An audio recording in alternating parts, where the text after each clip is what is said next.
Good evening, folks. Welcome back to another Monday night live stream. Hope you're all well. Hope you all had a fantastic weekend. And I hope your Monday has been going well too. So let's have a look in the chat tonight. See who we've got for our another one of our Fighting Fantasy lives. I thought I was kind of wondering what we were going to do tonight. You know, what was the topic going to be? News is a bit quiet at the moment. GW had the big reveals recently, and then everything's been a little bit quiet. I think companies are maybe kind of erring on the side of caution until people can get out and start playing games again before they start announcing things. But yeah, I thought, why not? Let's do it. Let's do a Fighting Fantasy. Always goes down well with the hardcore. So let's see who we've got in tonight. We've got Mark Wright was in nice and early. Hello, Mark. We've got Dirk in as well. It looks like Joel Wrigley was in as well. Nice and early. Nice to see you, mate. Lord Maiden, ASDF, Marcus, the Super Pumpkin Man. Hello to you, fine gents. We also had Ortega Cinecon State. Hello, Ortega in the rerun there. Blizzards was in nice and early. Al Cluley says, evening, you glorious beasts. Nice. Tony Howell was in as well. Hello, Tony. Nostock again. Evening to you. Simon Tuckley said he's not feeling too well, so he's having an early night and hopes to catch up tomorrow. Hope you're feeling better tomorrow, mate. Or today, if you're watching this. Who else do we have? Christian Reeves. Hello, Christian. How's you, sir? Phil Campbell. Nice to see you. Going down the line here. Busey's. quick look through the chat. It appears to be a double pant up tonight. I just decided. What I did was, after we spoke about it before, we had the last Fighting Fantasy, and some very, very generous people left a donation to buy like another book for the next time. I decided just to go and buy the whole bundle, so we have all the available. Not all of the Fighting Fantasy books are available on this like app thing, but all of the ones that are available now, I have. So yes, that's what I've decided to do. So we've got, and I thought, why not instead of doing like fantasy or dungeons or that kind of stuff, let's go with a little bit of a horror theme for a change. So if I can see, we just had a donation there as well from Just Kev. It says Fighting Fantasy hype. Thank you very much, Kev. Much appreciated. Who else have we got in the chat? Peter Nicholas said he's going to be a bit in the background tonight. He's been feeling a bit poorly, still a bit rough. Get well soon, fella. Hope you're okay. James Zond can't stick around. He's just popping to say hi. Hello to you, mate. Joachim is going to be fun. He says he's going to try and paint some Warcry terrain like they do in the Artist Opus tutorials, but with his own colour scheme. Can't wait to see what you do, mate. Good morning to VJ. Hello to you, sir. Dave Mackay as well. Hello to you. James Bray. Stu Hayes as well. Hello to all of you. Coxie's in as well, saying he's going to be lurking. I expect you to give us some kind of some directions tonight, mate. Scott Latham. Hello to you, mate. John Estel as well. Isn't it nice to see you, mate? Just going down the list here. So also got Just Kev, who's just donated as well. Thank you very much. John J. Simpson as well. It says spooky. I had to try and pick some kind of like some atmospheric music, didn't I? John Essel says also, is that nearly 2,000 supporters in January? It was more than 2,000, mate, actually, because I hadn't hit 10,000 until about January the 6th, January the 10th, something like that. So I think I did like I think it was just over 2,000 subscribers in January. I'm like about 30 subscribers shy of hitting 12,000 now. So yeah, January's been a good month. It's going back to normal now. Like it's that peak's over for January, but normally January is a quiet month for me actually. So it come at a good time. Stu here's the same. Marcus, me too. He's been on his arse since last night. What you were talking about? Oh, I think they're talking about getting COVID vaccinations. I think. Chris Warden, hello to you, mate. Good afternoon, sir. Hello, Andy Smith. Tony Cena loves the music. Joel Wrigley says, "Ooh, spooky! Shouldn't we be doing this one on Halloween?" I'm not waiting till October to do. We'll do it again in October if it's good. I've never read this one myself actually, so this is completely new for me too. Krabby says, "Good evening, all." He's having a bit of a loitering night. Who else have we got? Andy saying we're all here tonight. Kath, Sarah, and him as well. Nice to see all of you. Good evening, Family Smith. Al says a fiver says we die. We will die, mate. I can't see us getting through this on the first time of asking. Can you? Peter Stockdale, good evening to you. James says he's drinking a Godfather and building a castle. Drinking a Godfather. don't think I know what a Godfather is, mate. Kieran's in as well from Odd-Sided Dice Podcast. Hello to you. Warwick Dark Edge, hello, sir. Flying Mammal says waves, and we are bringing rope and cake. We might need both. Mark Cody says, have you got a cushion to hide behind? I've got to sit on a cushion, so I'm tall enough, because these chairs don't go high enough otherwise. We've got Stu is in as well. He's got his whiskey ready. I'm on the orange juice tonight. When I'm doing these, I talk a lot because I'm reading constantly. So yeah, I just need something I can just have a nice little cool drink of. Barry Kleiber, good evening good afternoon to you, sir, I should say. Ruasin as well says good evening, awesome community. Palmsy's in as well. Adam Jackson says interested to see this game. It's not so much a game, mate. It's more of like think of it as some kind of like Dungeons and Dragons light, I suppose. Hendrick's in as well, says he's painting some Dreadball. Joel says it's horrific, we're going to get butchered. I've tried it once and lasted 10 minutes. Well, there you go, mate. It'll be interesting, eh? James Brace says a Godfather is 3 parts Scotch, 1 part Amaretto. I've never tried that, mate. I quite like Amaretto, so I might try that sometime. Glenn Griffin's in. Hello to you. Tasty Brain Drain says hello. And Hendrick says, any news on the Mantic giveaway? I need a new army. Yes, mate. It's the same time as it always was. Valentine's Day, the 14th of February, is the closing date. So 2 weeks. People have still got 2 weeks to enter the 10,000 subscriber giveaway. So yeah, as soon as and then on the 15th is a Monday. We'll be doing the draw live on the stream, mate. So yeah, still 2 weeks for people to enter if they haven't already. Right, I think with that, I will. Now, I should just prefix here as well. I'm running 3 computers here tonight to do this. I've got one computer with my big screen in front of me there, running the stream and with all the cameras and making sure that the stream health's running okay. I've then got a laptop here in front of me, which now has the game on, like the Fighting Fantasy thing. And then I've got another laptop here, which has got all of the chat on it as well. So, yes, if it all goes belly up, you know why, but I'm feeling pretty confident. I think it'll be all right. I normally manage to do it with 2, but it's just easier with 3, that's all. So, yes. Henrik says, what do you think of my idea? I don't even remember what it is, mate, to be honest. There's been something like about 300 comments on that, so I can't remember specific ones, mate. But yeah, I'll go. I've made a point of kind of reading them all once, but I'm going to go back and start to kind of pick out any patterns and stuff in them.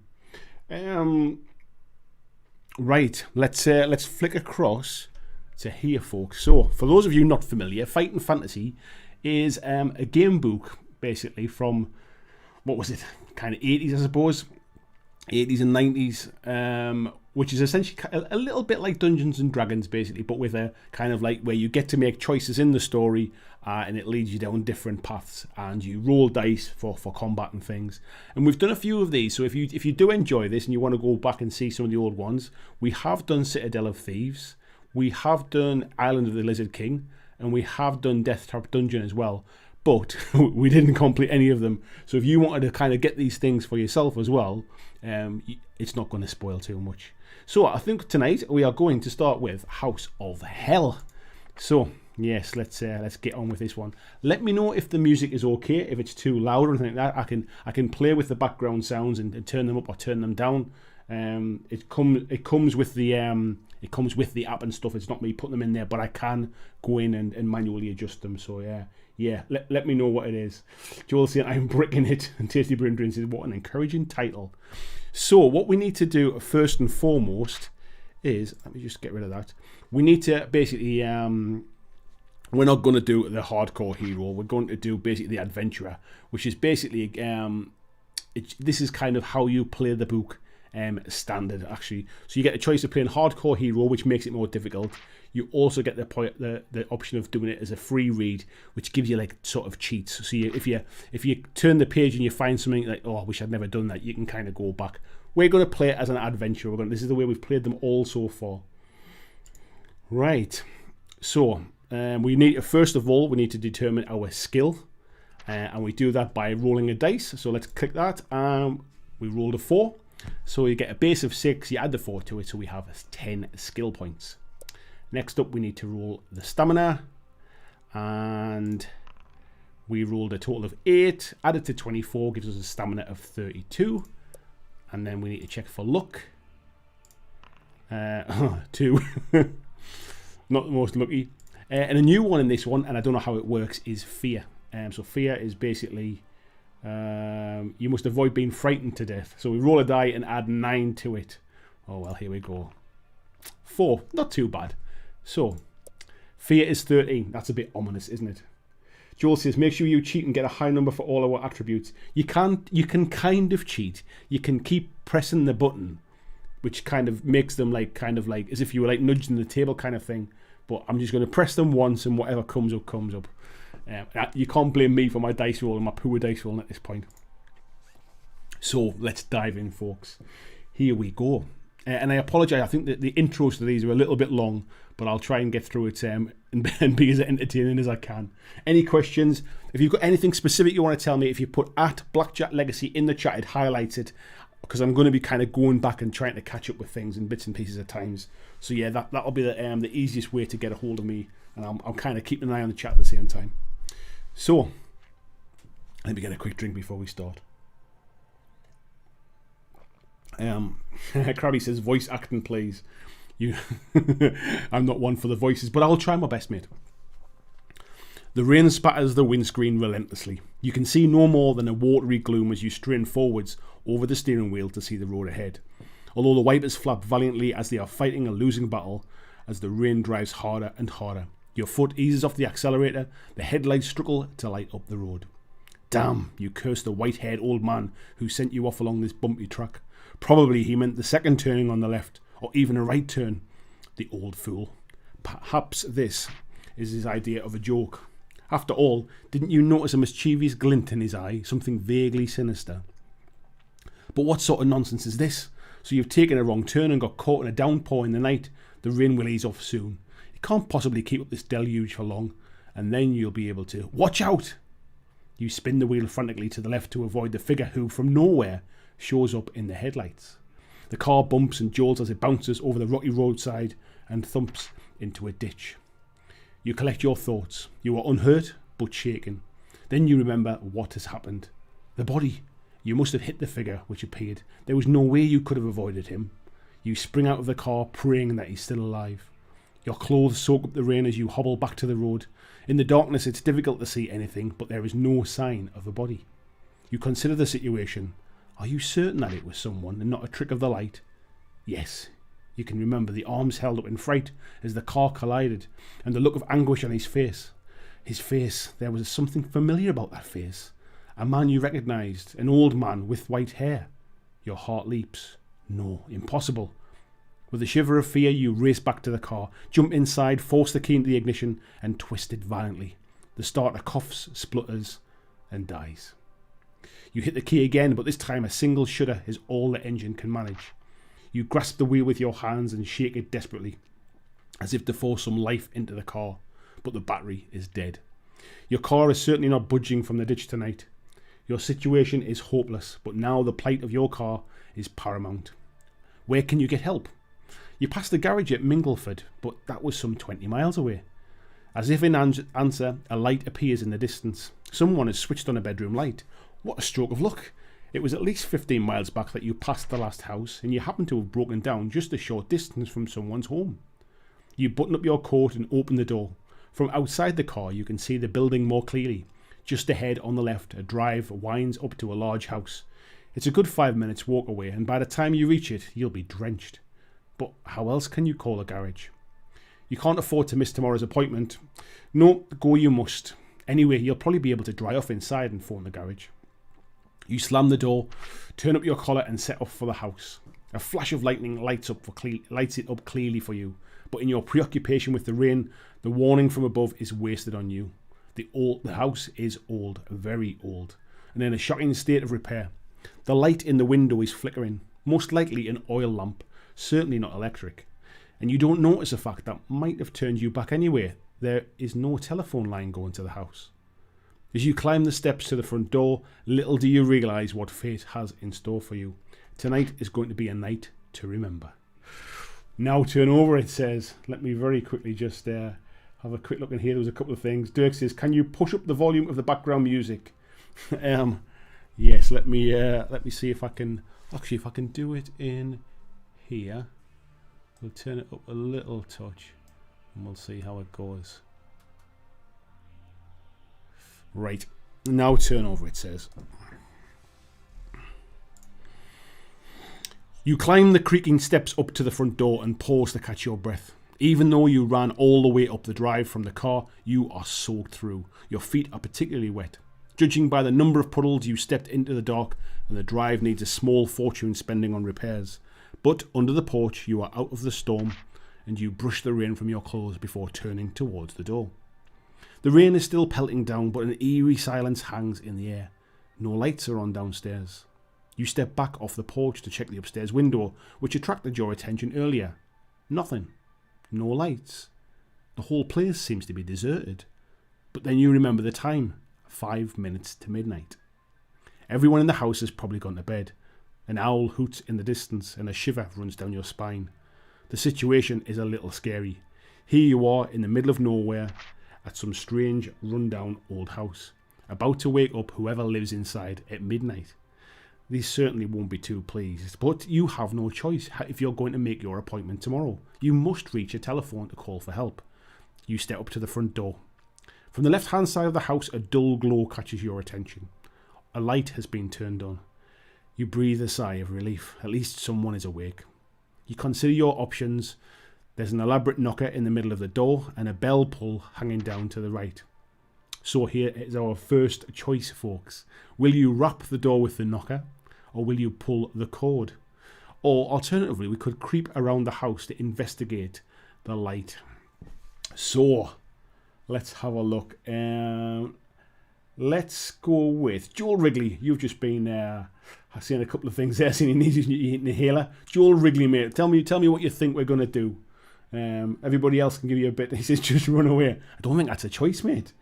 What do you fancy? Are we going to knock on the door with a knocker? Are we going to pull the cord, or are we going to investigate round the house?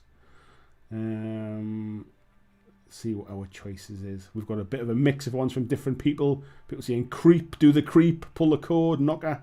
I think Christian just wanted to shout knockers, that was all. Joel says pull the cord. So we will pull the cord. You grasp the rope and pull. From the depths of the house you hear a tinkling noise, and the light from the side window goes out. A few moments later, the door handle turns slowly and the door opens. Standing in the doorway is a tall man dressed in a dark suit with tails. His long face is solemn. "Yes?" he asks indignantly. You smile nervously and explain your situation. Your car has broken down, you need to reach a telephone, and you are soaked to the skin. The man's face remains expressionless. "Come in," he orders. "The master is expecting you. Follow me." He leads you to a reception hall and tells you to sit down while he informs his master of your arrival.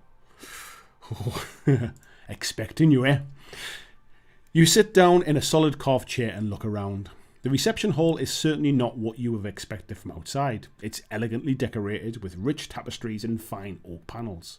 A number of portraits line the walls. A sturdy 16th century table is set against one wall.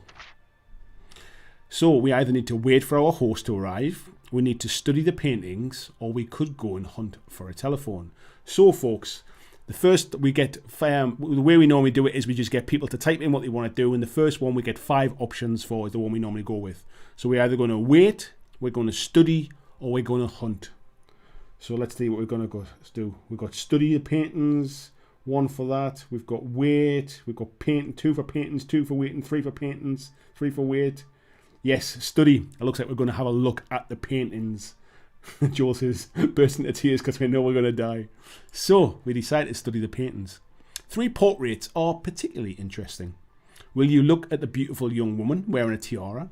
Or will you look at a middle-aged, portly gentleman wearing half-moon glasses?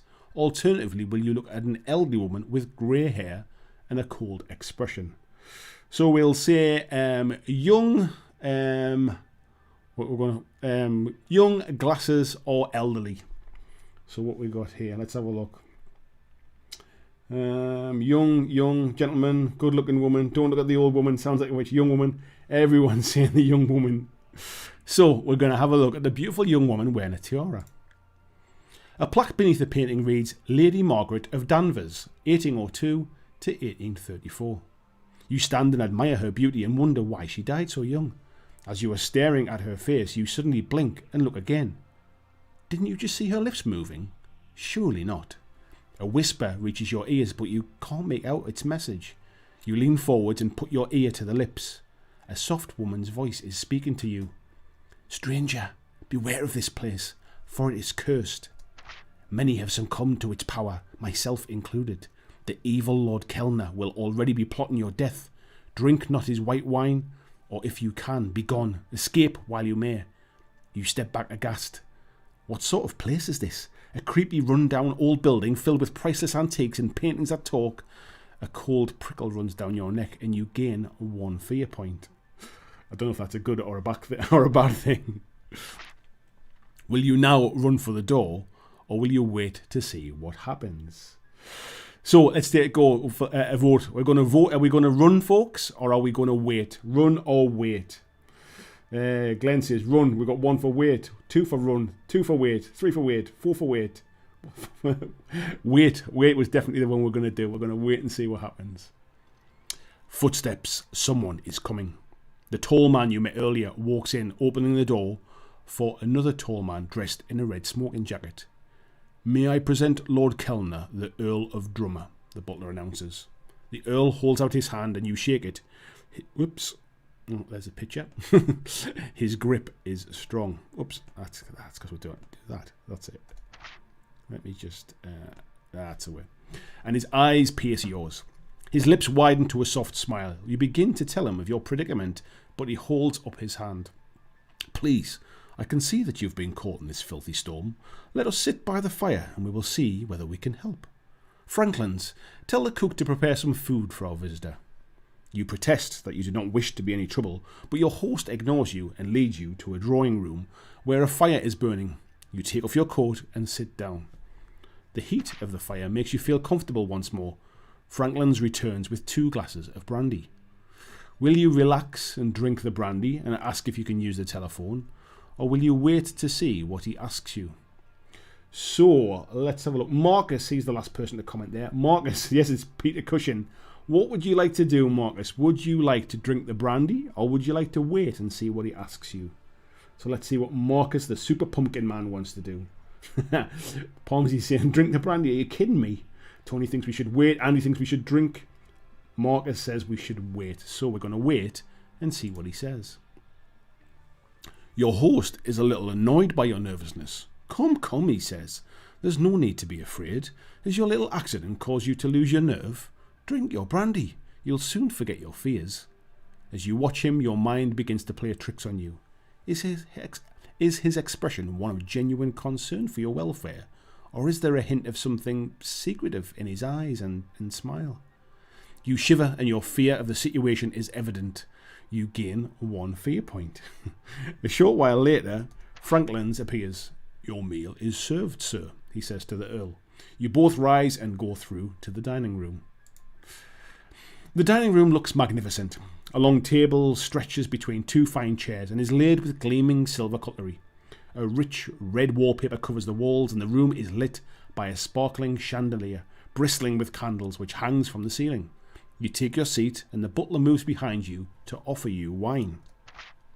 Which wine would you like to drink? Would you like to choose the white wine, or would you like to choose the red wine?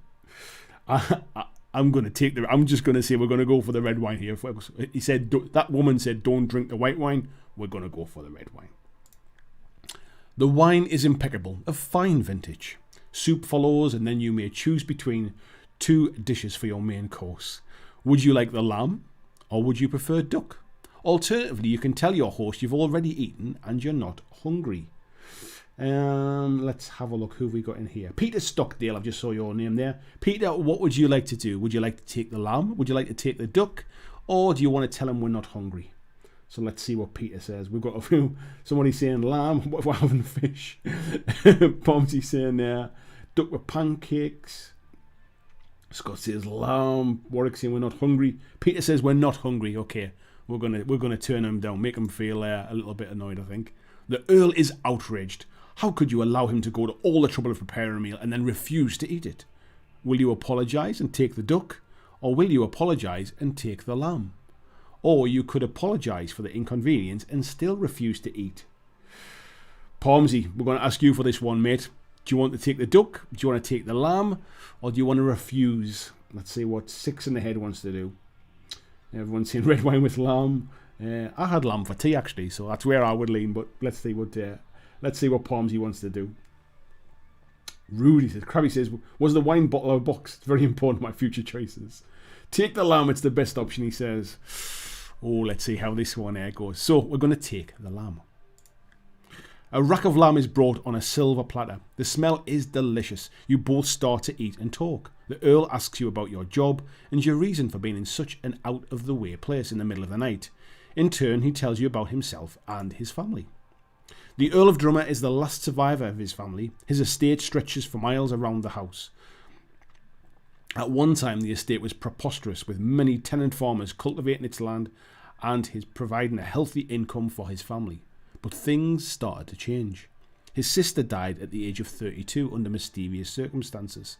She was found dead in a clearing in the woods with strange marks on her neck. News travelled fast, and the ignorant peasants started muttering about witchcraft and black magic. In their eyes, the house was cursed. Pure superstitious nonsense, of course, but gradually the farmers moved to new pastures, avoiding the estate. By now you've finished your meal. Franklin's returns to offer you fruit, cheese, coffee, and brandy.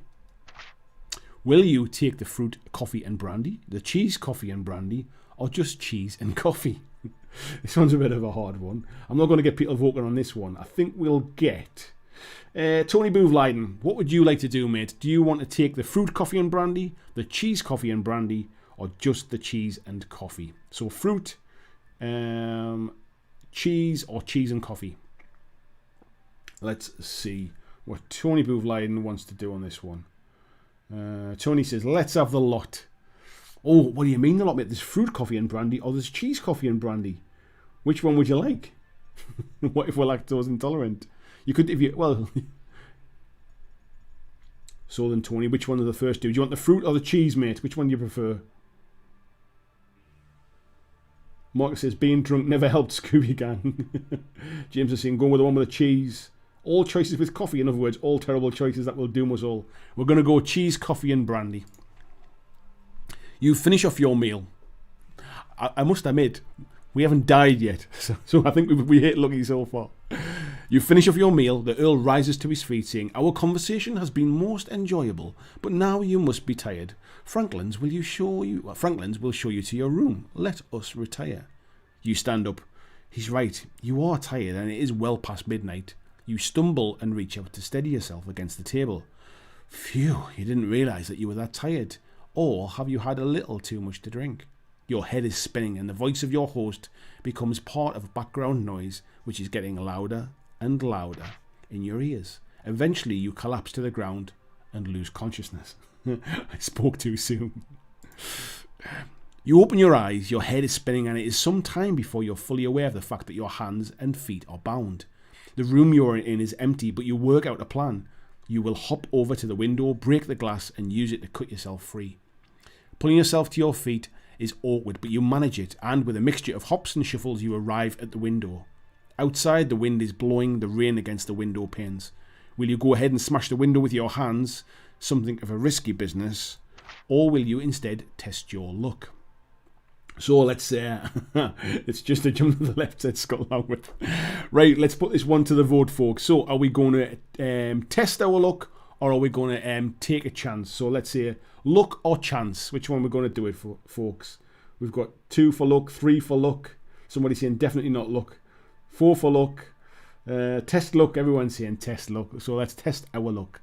So we decide to test our luck. Let's see if we're lucky.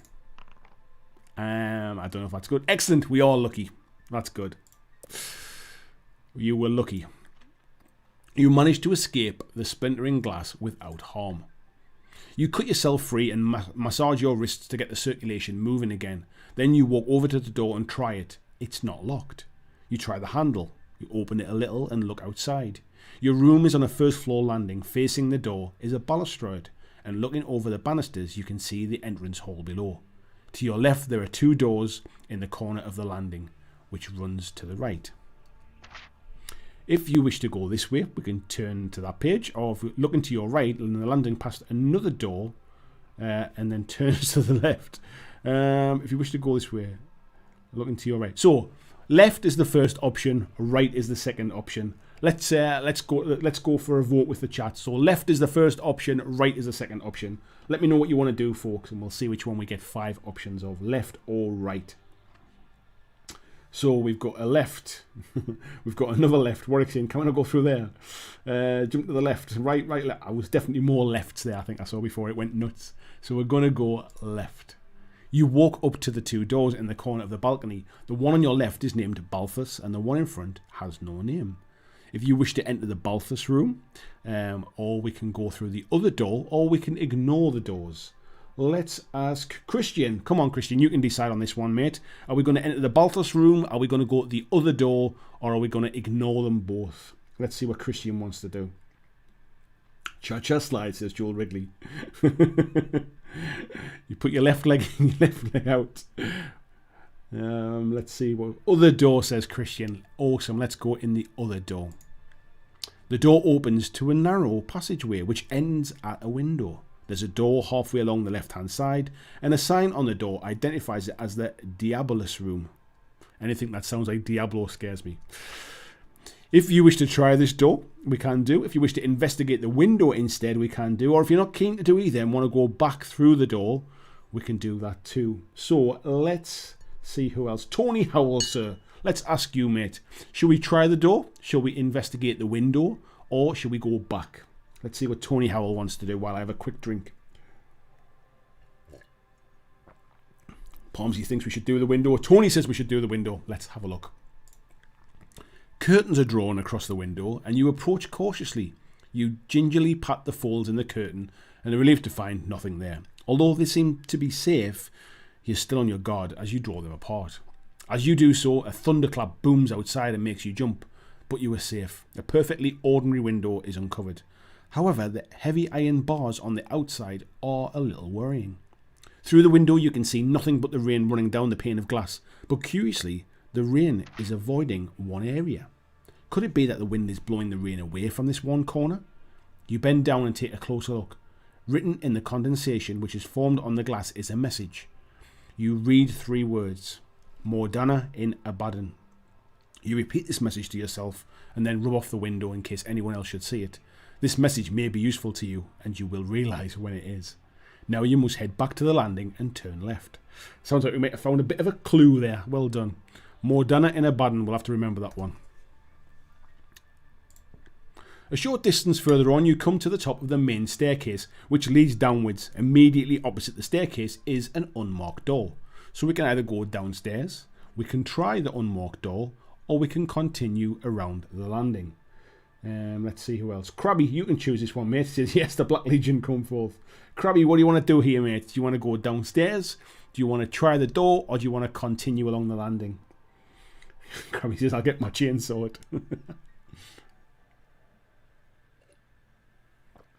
Let's see. Palmsy saying it could be free stuff in there. Ruth saying go down. Krabby says the door, mate. Right, let's try the unmarked door. You step into a small storeroom and close the door behind you. There are shelves on the left and right walls, on which various household objects are stored.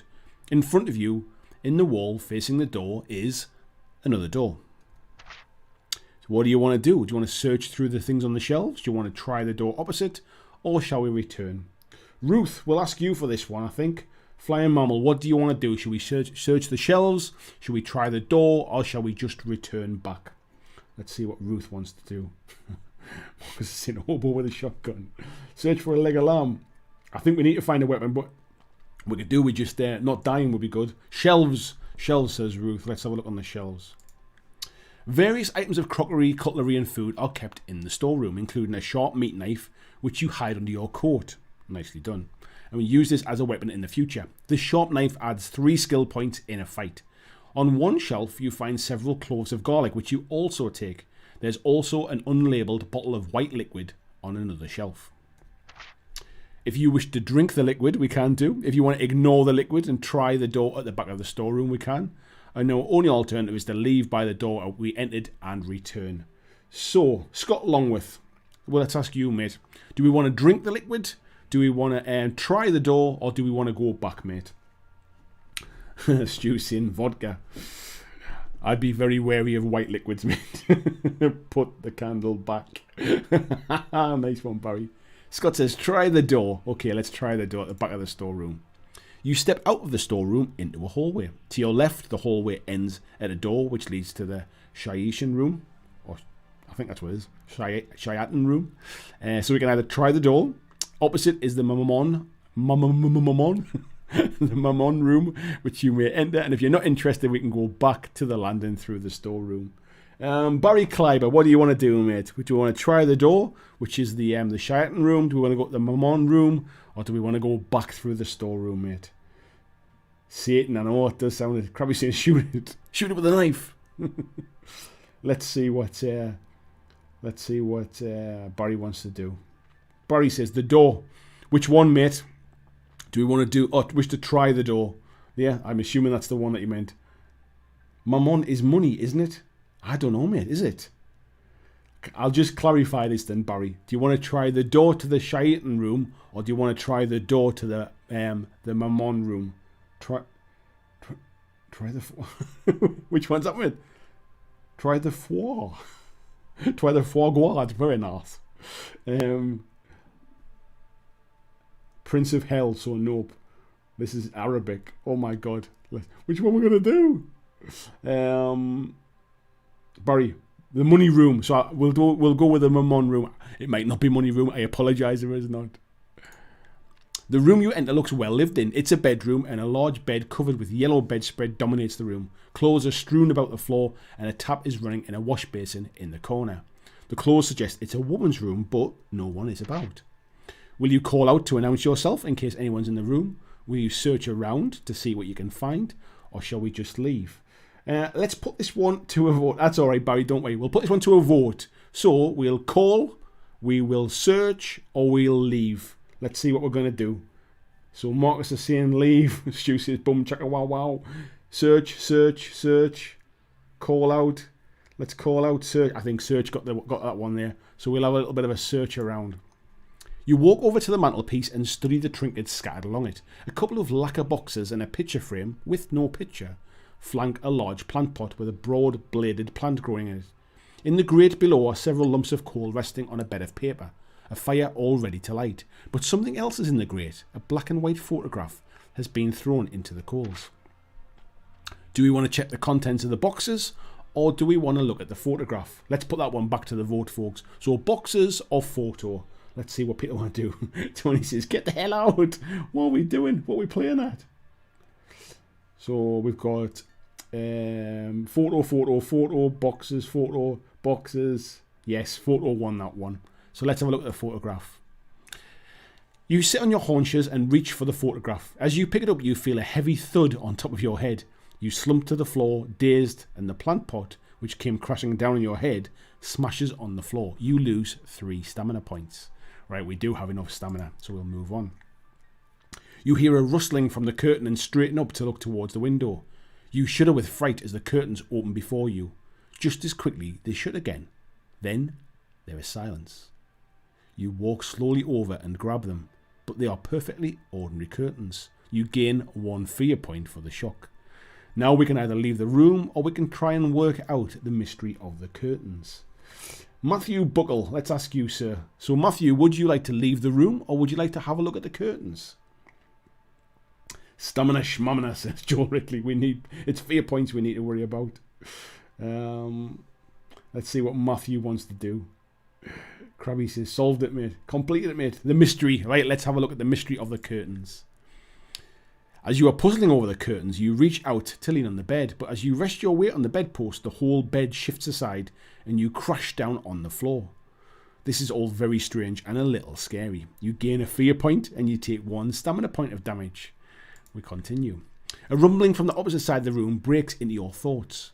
Sliding over the carpet towards you and accelerating rapidly is one of the chairs.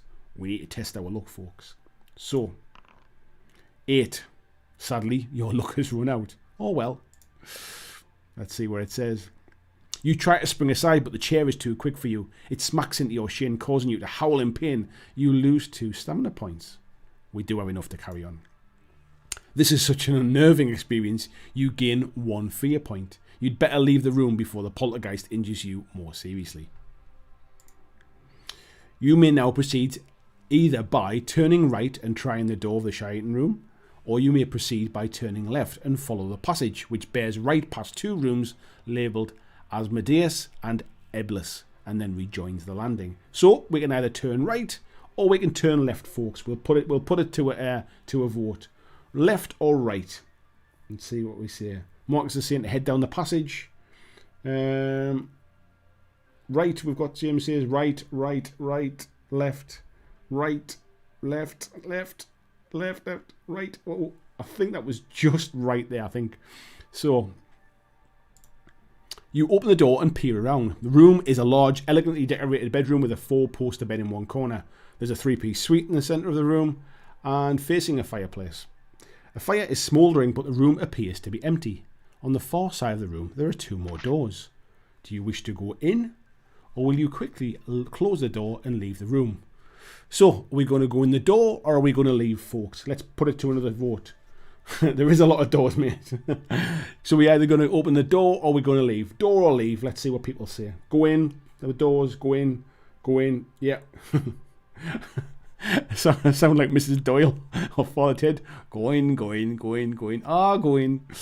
Let's go in. You step inside and close the door quietly behind you. A soft click comes from the lock. As you look around, as you step forward, a voice greets you. You look around, but you can see no one. The voice continues. So, our visitor is inquisitive, eh? Or are you trying to leave the house? Perhaps our hospitality is not to your liking. Maybe you'd like to see some more. Shall we say, amusements? The eerie voice makes you nervous. You gain 1 fear point. We're definitely ranking up them fear points, that's for sure. Do you wish to stay and talk to the voice, or will you make a hasty exit? Tasty brain drain, what would you like to do, my friend? Do you want to stay and talk, or do you want to make a run for it? Let's see what the tasty brain drain wants to do.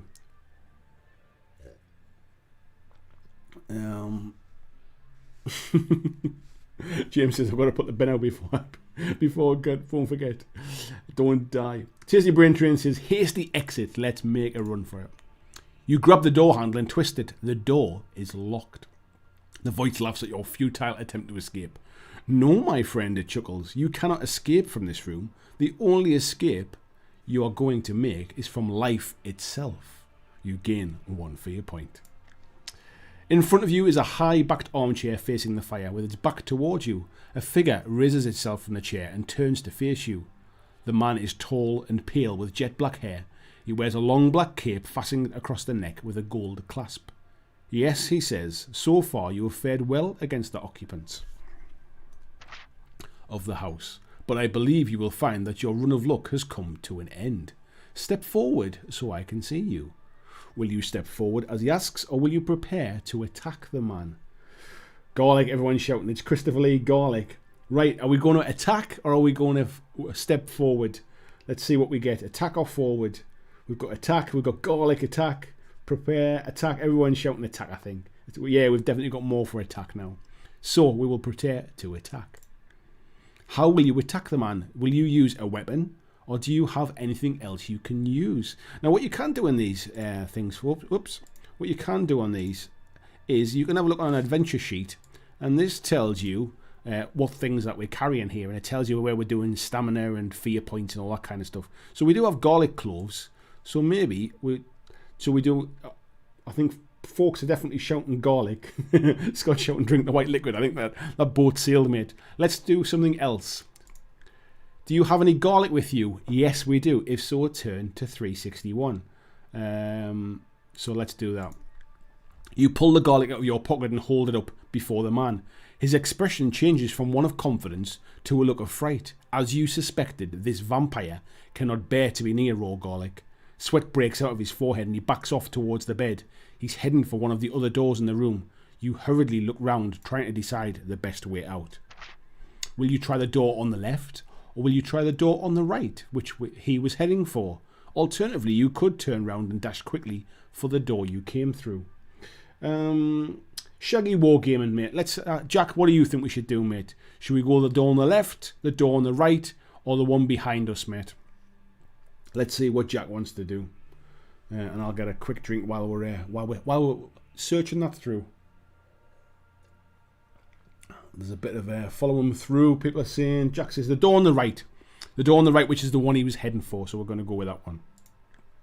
You hurl the garlic at the vampire and dash for the door.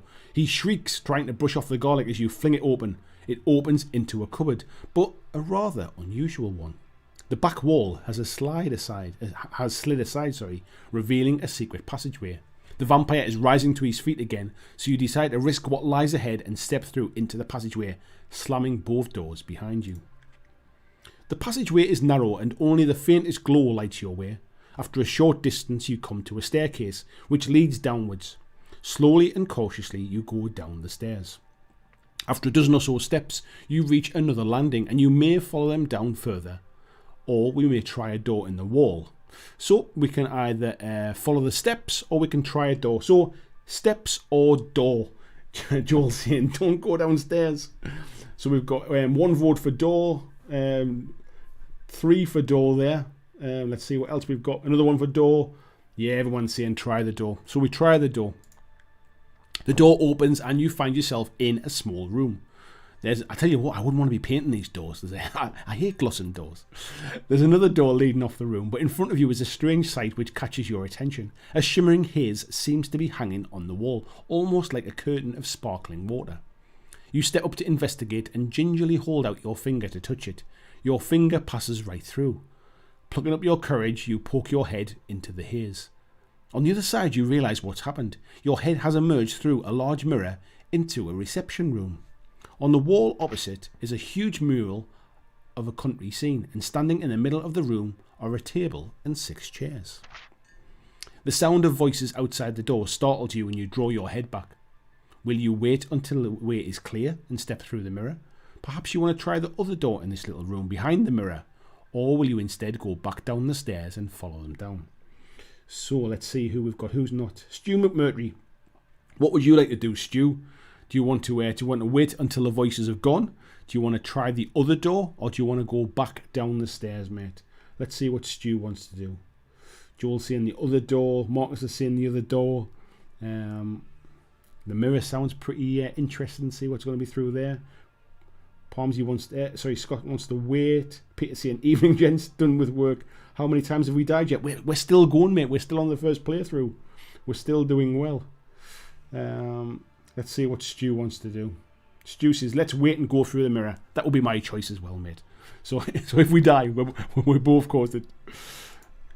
You wait until there's silence in the drawing room and step carefully back through the mirror into the room. The coast is clear.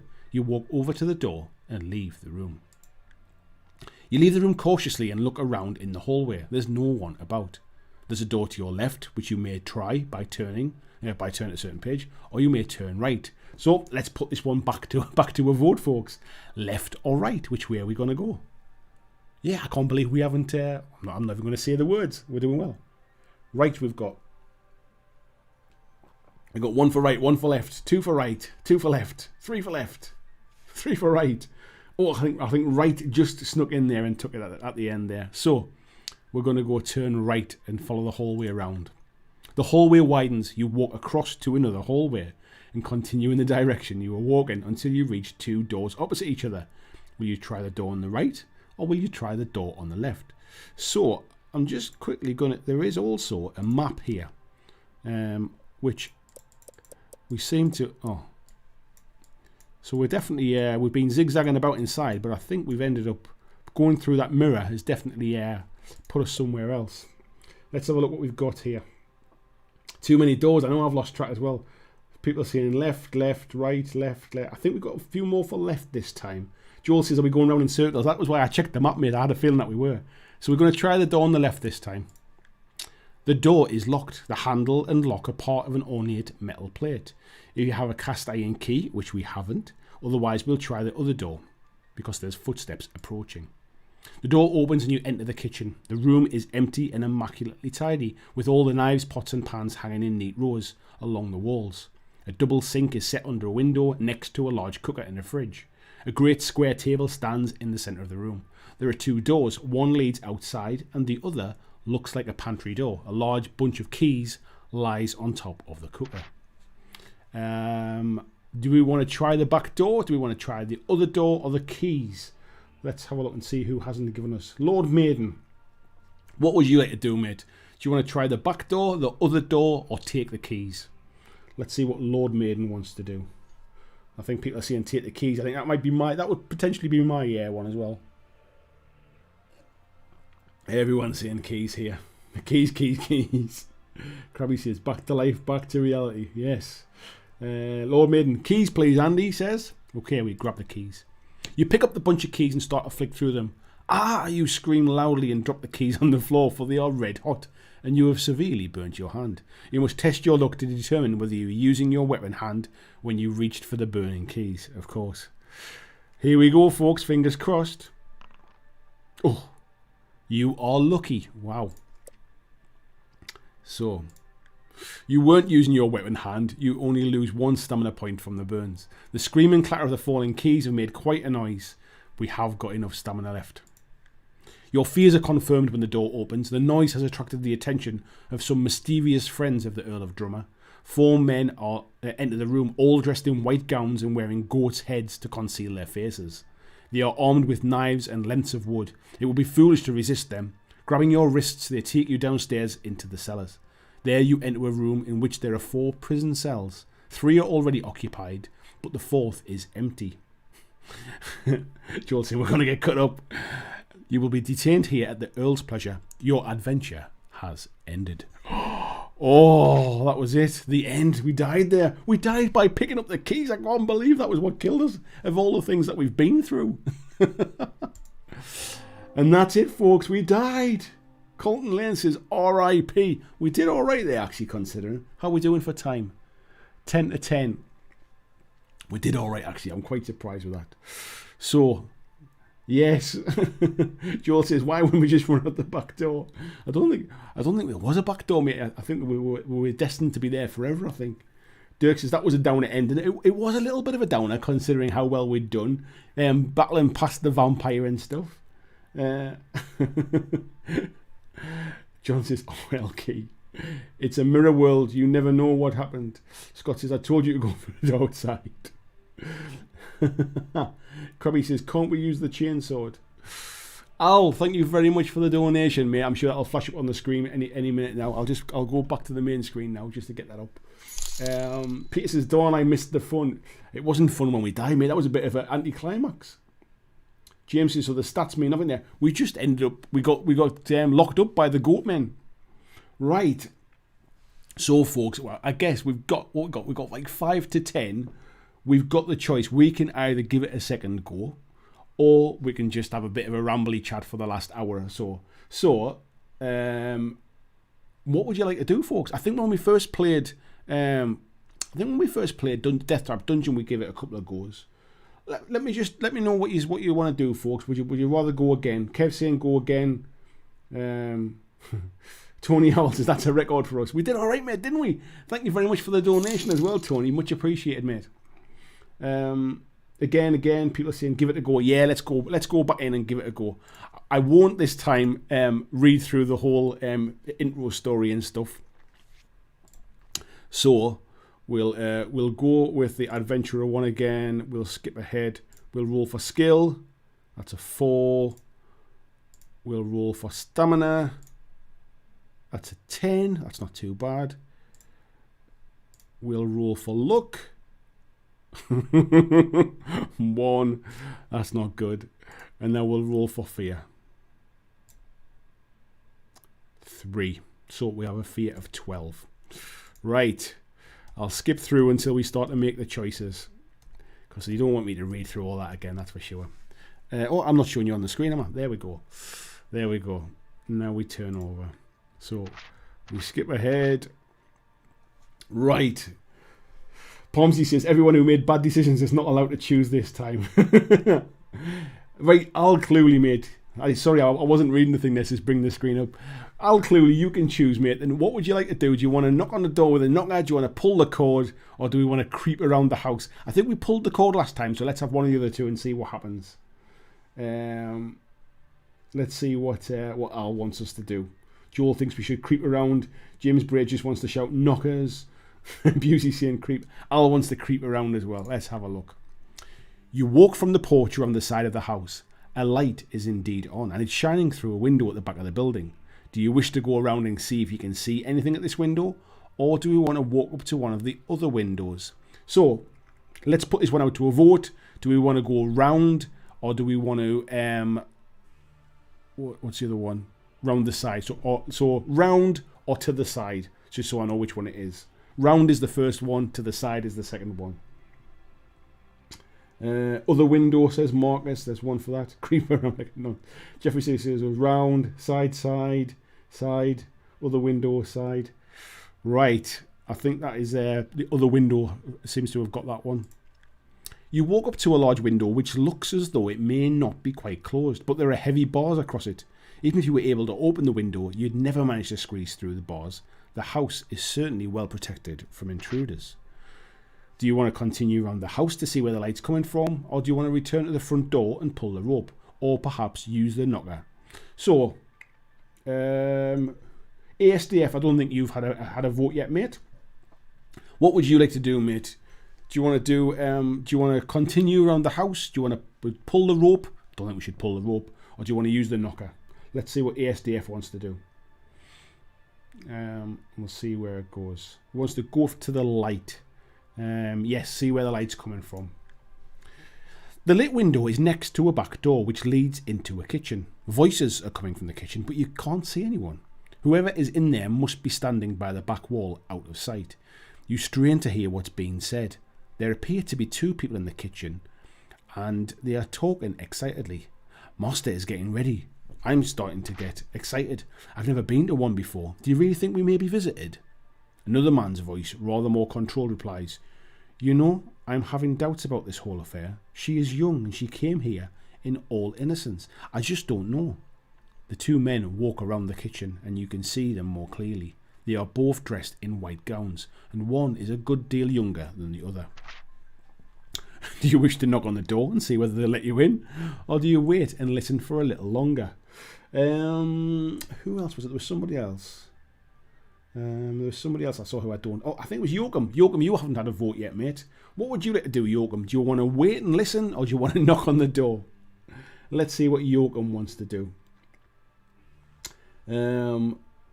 I think we've got a few saying wait. Yeah, we're not knocking. If you want my vote, I'm with you on that one. Everyone's saying wait. Let's see what Yoakum wants to do.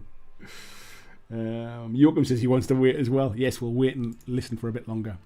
The younger man turns to the older one and angrily says, The Master's teachings are not for the faint-hearted. You know of his power and his promises to us all. Perhaps you are no longer strong enough to stay with us.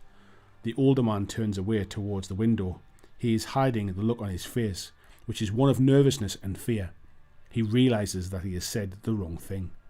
No, he stammers. I'll be right. Just a momentary weakness. Come, let us get on with the preparations. Together the two men leave the kitchen, blowing out the candles on their way. You wonder what they were talking about. Now, you must choose your next move. Will you try the kitchen door to see whether you can sneak inside, or will you go back round and knock on the front door? Well hung and done. Hello, mate. Welcome to the chat tonight. What would you like to do? Would you like to go try the kitchen door, or do you want to go and knock on the front door? Scott says, Brother Maynard, bring out the holy hand grenade. Richard Bailey, good evening to you, mate. How are you doing? Let's see what Well Hung and Done wants to do. Try the kitchen door, grab the keys. Yeah. Kitchen door, let's give it a go.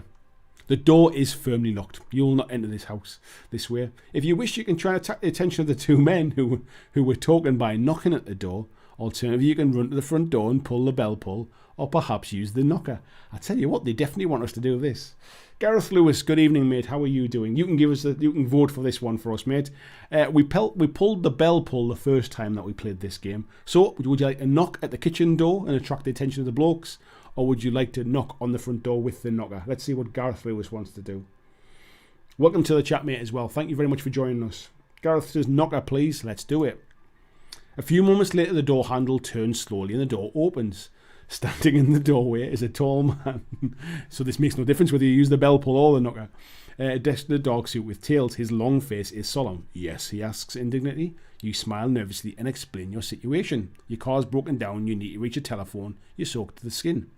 Come in, he orders. The master is expecting you. Follow me. So we follow him in, and he tells the master we're coming. You sit down in a solid carved chair and look around. The reception hall is certainly not what you would have expected from the outside. It's elegantly decorated with rich tapestries and fine oak panels. A number of portraits line the walls. A sturdy 16th century table is set against one wall. Right, now we can either wait for the host to arrive. We studied the paintings last time, but we only studied the young girl, or we could hunt for a telephone. So, Peter Nicholas says, pre-order the duck. Peter, what would you like to do, mate? James is saying the paintings. I feel like we should definitely check the paintings out and see one of the other ones and see if it has anything. James is saying go for the elderly one. What does Peter Nicholas want to do, mate? Joel says, I feel like I've seen that table before. Paintings, please, he says. And Scott Latham, let's ask you, mate. Scott, what would you like to do? Do you want to look at the middle-aged woman? Because we know what the young one says. Or do you want to look at the elderly woman or the middle-aged portly gentleman? So what would you like to do, Scott? Warwick's saying the old lady, Joel's saying the middle-aged man. Let's see what Scott wants to do. Marcus is saying the guy with the glasses. Scott says the elderly lady. Let's have a look at her then. You step up to the portrait of the Duchess of Brewster, 1777 to 1845. She looks like a stern old woman with an icy stare. Thank you very much for the donation, Richard Bailey, by the way. Cheers, mate. It says, as you stare, her image seems to shimmer. You blink and try to look away, but you cannot. Within the shimmering face, you can see small movements, and your jaw drops as the portrait's eyes turn towards you. You gain 1 fear point for the fright. The woman's lips start to move and you hear a strange voice saying, Stranger, you have innocently stumbled into a cursed place. Would that I could bid you escape, but alas you cannot. There is evil and suffering within these walls, and you may only escape by destroying it. But that is almost impossible. I can tell you this though, you have an ally close by who may be able to help. This man is dressed in a grey robe. If you can find him, you may together free this house from the evil that controls it. With these words, the shimmering stops. You rub your eyes and look again, but the painting is still. Footsteps. Someone is coming. The tall man you met earlier walks in. So this is where we meet Lord Kellner again, the Earl of Drummer. Please, I can see that you've been caught in this filthy storm. Let us sit by the fire and we will see whether we can help. Franklin's tell the cook to prepare some food for our visitor. So we take off our coat, we sit down, and the heat of the fire makes us feel much more comfortable. And he returns with 2 glasses of brandy. So last time we waited, didn't we? And he seemed a bit disappointed, and we ended up having to drink the brandy. Oh, we didn't. We had still had the choice. I've just saw Luke Pryor's just come in. Hello, Luke. Luke, you can have the choice, mate. He said, do we want to have a drink of the brandy, or do we want to wait and see what he asks us? Let's see what Luke wants to do. Last time we waited, and he was a bit knocked about it, and then we had a choice. We still end up drinking it, I think. Scott says, grab the garlic. We're going to need that at some point, mate. If only I could remember where it was. Skev says 32 options, dinner options to come. Luke says, always have a drink. The fire and brandy warm you and begin to feel more relaxed. You lose 1 fear point. That's good news. You explain to the Earl what happened on the road, and you'd like to use his telephone to call the local garage. I'm afraid our telephone line came down tonight in the storm, he replies. That's convenient. We'll have it repaired tomorrow morning. In any case, the garage would not come out here at this hour, but don't worry, you're perfectly welcome to spend the night here. I'm glad of the company. Tomorrow Franklin will take you into town. Ah, here's Franklin's now. The butler comes back in to announce that a meal is ready. You both rise and go into the dining room. This is where it tells us all about the beautiful dining room, and he offers us some wine. Now again, I'm going to choose the white. Was it the white or the red? It was the red wine, wasn't it? Remind me, folks. Tell me which colour wine we should choose. I forget which one it was now. I think it was don't drink the white wine before, wasn't it? Lamb and red wine is what we did last time. Yes, let's go with the red wine again.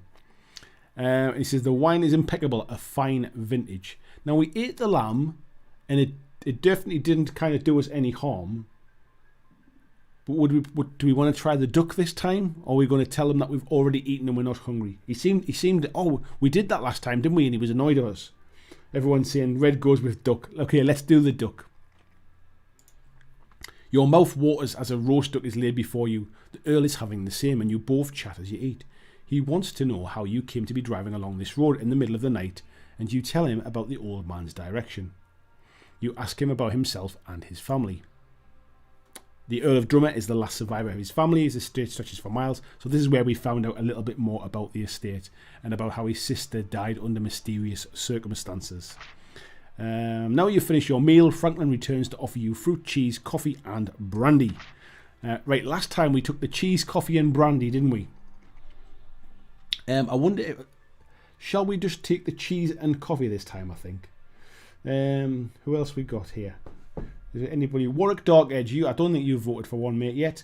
What would you? Coffee and cheese, he says. There we go. Perfect timing.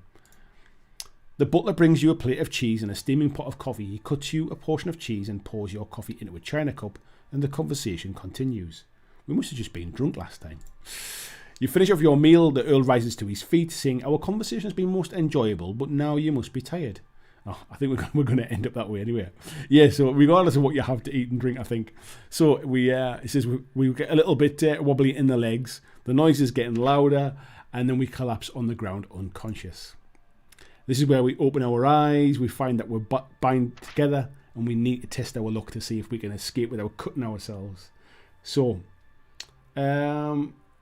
Dirk says, try your luck. There you go. Dirk will want to do that. We'll test our luck. I think our luck is pretty poor this time, so we might struggle, to be fair. But let's try it anyway. Oh, brilliant. Just when you need a double one, there it comes. Thank you very much, mate. So we were lucky. You managed to escape the splintering glass without harm. Right, we've cut ourselves free, and then there's two doors, so we can either go left or right again, can't we?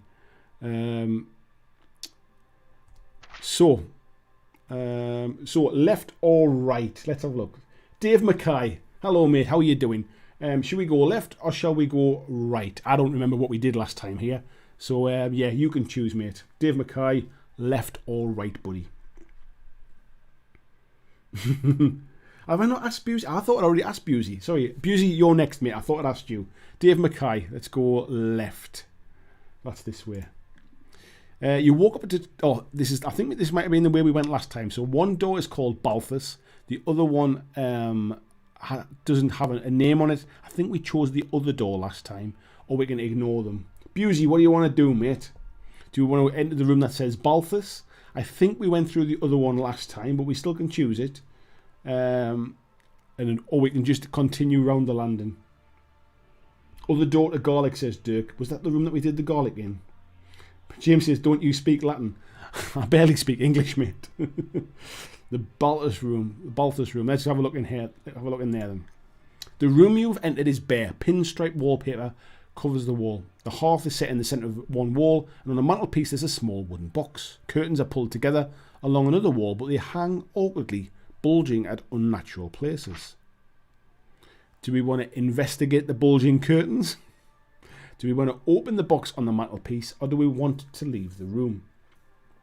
Matthew Buckle, mate. Let's have you for this one. What would you like to do, mate? Do you want to investigate the curtains? Do you want to open the box, or do we want to leave the room? Let's see. Andy Smith wants to have a look in the bulge. John says the curtains as well. Box might have the iron key. The box might have the iron key, mate. Let's see what James wants to do. Matthew Buckle. Always investigate the bulge, he says. Right. Slowly and quietly, you walk up to the curtain. There's no movement from it. You grab the left-hand curtain and fling it open. There's a full-length window behind, which is barred on the outside, but nothing is hiding there. You take hold of the other curtain, but before you can move it, the bulges you noticed come to life. Oh! From behind the curtain, a heavy blow hits you in the chest and knocks you backwards onto the floor. You lose 2 stamina points. We do have enough stamina left. You pick yourself up quickly, and the curtain slides to one side. A human figure steps out. Its skin is a dirty green colour. Its wide eyes stare at you, yet through you Its jaw gapes open, reveal a mouth half full of rotten teeth. It wears ragged clothes and it's advancing towards you. You gain 2 fear points. James says, is there any combat in this? There is, mate. Yeah, we're about to do it now. But we haven't got the knife, unfortunately. So we're going to fight the zombie. So here we go. Ready to fight. So I think we're the white dice. So the zombie, it looks like the zombie beat us there. That wasn't good. We'll fight again. That's a bit better. So we took some points off the zombie that time. I think we're okay that time as well. Just one more hit and we should be okay. That should do it. There we go. You are triumphant. So we've defeated the zombie. Now we can either investigate the box or we can leave the room. Who is it? There was somebody who I noticed a little while ago. Somebody who's been in the chat all night and I hadn't asked them yet and I forget who it was. It might have been Andy Smith, mate. What would you like to do, Andy Smith? What would you and the other Smiths like to do? ASDF is saying loot. Yeah, Andy says the box there as well. Yes, let's have a look in the box. I'll tell you what's in the box. It's Gwyneth Paltrow's head. The box rattles when you touch it. There's something solid inside. You undo the catch and open the lid. Inside you find a small key. You try the key in the door and it fits. The key turns and unlocks the door, allowing you to leave the room. You find that you're in the corner of the landing and there's an unmarked door to your left. We can either go through it or we can go straight ahead. We can see the main staircase leading down. Barry, you're probably saying don't touch any keys. John Estel, not sure if you asked you or not yet, mate. Would you like to go through the room or do you want to go straight ahead down to the main staircase? Let's see what we're going to do. John Estel, if you're around, mate. Let's see. Andy's saying run away. John says through the room. Right, let's do it. The door opens into a narrow passageway which ends at a window. We've been here before. There's a door halfway along the left hand side and a sign on the door identifies it as the Diablos room. Right, I think last time we investigated the window, didn't we? And that was the window that had the little message on it. So let's ask Joel Wrigley. Seems I just saw your name there. Do you want to try the door, mate, or do we want to go back because we know what happens with the window? Barry says you could have had your weight in red snapper. Let's see what Joel wants to do. Joel Wrigley. So we can either try the door or we can investigate or we can go back. He says he wants to go back. Cool. Right. So we come to the top of the staircase which leads down. Opposite the staircase is an unmarked door. So we can either go downstairs, we can try the unmarked door, or we can continue around the landing. Marcus, just saw your name there, mate. What was you to do, Marcus the Super Pumpkin Man? Do you want to try the unmarked door? Do you want to continue around the landing, or are we going to go downstairs? Joel saying we need the garlic. I think it's behind an unmarked door, I think, if I remember right. So let's see if Marcus wants to try the door. Unmarked door, then door. Yeah. Busey wants to go downstairs. Marcus says unmarked door.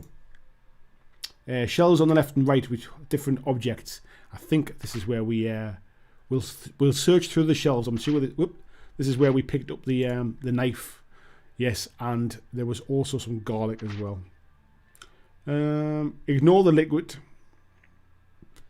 Oh, did we get the garlic there, was it?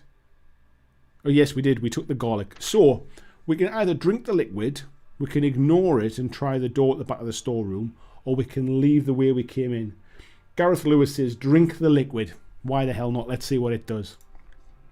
You taste the liquid. It is white wine. White wine is not white. You drink some more and it warms you. You start to feel a little lightheaded and dizzy, then suddenly feel a stab of pain in your stomach and you double over. There's no relief from this pain because you've drunk poisoned wine. In a few moments you lose consciousness and in 5 minutes you'll be dead. You will never make tomorrow's appointment after all. Can we go back? No, we can't go back. Oh, that's all right, Gareth. Never worry about that, mate. I would never have thought that the white liquid was white wine. I was thinking it was going to like milk is white liquid. White wine's kind of yellowy. Yeah, I thought it was white like milk. Yeah, exactly. Never drink liquids. Apart from we've had to have red wine, and we've had to have brandy as well, haven't we? Literally white wine. There you go. Oh, good. How are we doing for time? It's 1:15. So I don't think we're going to try it again tonight, but I would like to try this one again in the future. So let me go back to the main screen. In fact, I'll tell you what we'll do. Just while we're here, we'll go back to this one. I'll show you the other ones that we have, and then we can have a little look and see what other ones. So we've got Citadel of Chaos, which I remember reading when I was a kid. The Warlock of Firetop Mountain, classic, first ever fighting fantasy book. We've got one called Bloodborns, which I think is a new one, and I think you get this one free when you download the app. We've got Trial of Champions that we've not done before. We've done Island of Lizard King, Caverns of Snow Witch we haven't done, Death Trap Dungeon we've done, and the Forest of Doom. So we've got a few choices for the next time. But yeah, I think it was it Joel saying do it again on Halloween. Let's definitely do that. In fact, let me just check the dates. Wouldn't it be nice if Halloween fell on a Monday? I bet it doesn't. But wouldn't it be awesome if it did? It falls on a Sunday, actually. I'll tell you what. Why don't we? Oh, Halloween's. We'll do it on the Monday. We'll do it on the Monday after Halloween. That's what we'll do. Or the Monday of the week of Halloween. We'll do it then. I'll remember. You'll all have to remind me, folks. So that wasn't too bad, was it? We could have. We'll never remember now. We'll never remember what choices we made last time. Yeah, Busey says, a bit hard these one click and dead. Yeah, it's a bit different. It's a bit different, these one click and dead jobs, isn't it? As opposed to like sort of we've not been defeated by kind of being fear or anything like that. Let's have a little look in the chat here. Christian sharing a link to the merch there. Thank you very much, mate. Peter saying, anyone else hungry now? I could just fancy a nice bit of duck and some brandy. Blizzard says, never drink mysterious white liquids. We should have known better, mate, shouldn't we? We should have known. City Brain Drain says, what vile person poisons wine? That's evil. Andy Smith says, a werewolf one. I don't think, unless I missed something, mate. Was there one with a werewolf one? Matthew saying, Trial of Champions was ace. I remember playing it when I was a kid, but that was a long, obviously, as you can see, that was a long time ago. Pomsy says, one more time, we got to celebrate.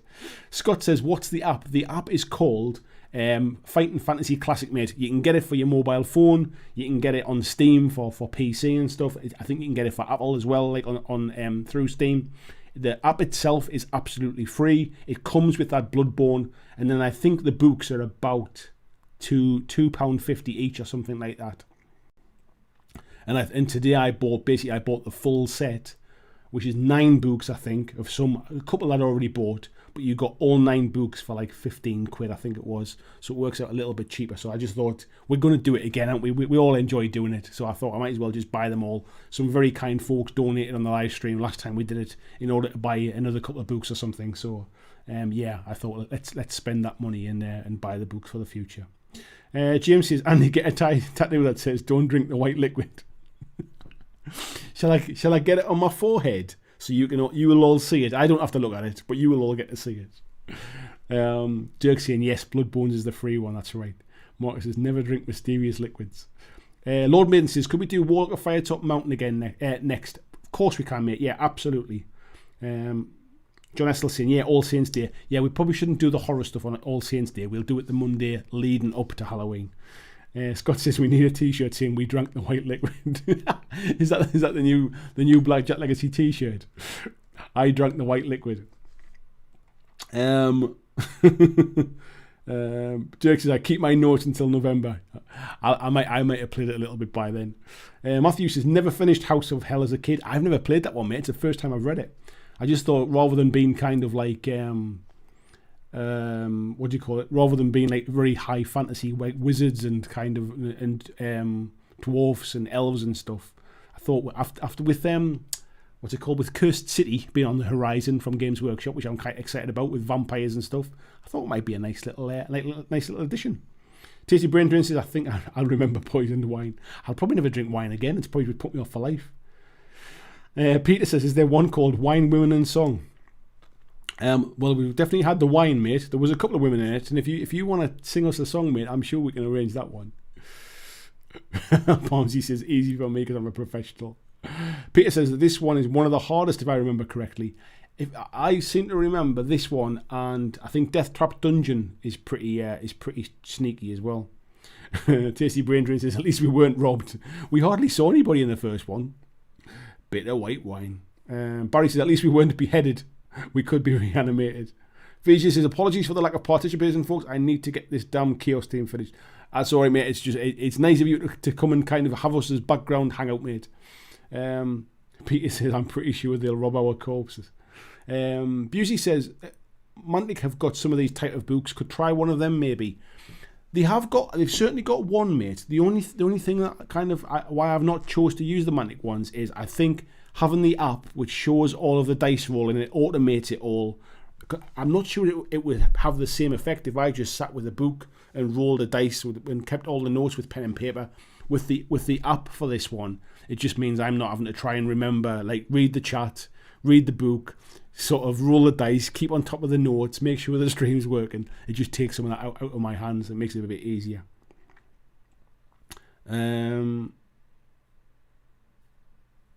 Where are we up to? Joel's saying, wait until the Steam sale and you can get them for about 60 pence each. Yeah, I think they do go, and I did think about that. And then I just thought, you know what it is? People have been generous enough to kind of donate to buy them and stuff like that. They were cheaper than buying them individually. They worked out less. So, yeah, it was good enough. And I needed one for tonight. So by the time I saved the money, I probably still would have ended up spending like £3 on one tonight and then would have ended up buying the rest later. So James says, I'm sure Lou will be happy with a face tattoo. You get it like Mike Tyson. You'll get it like so it goes round my eye, saying, hey, don't drink the white liquid. DC, I buy that. Lowman says, thank you. You are welcome, mate. Christian saying, if you're buying any new toys, don't forget the Goblin Gaming affiliate link.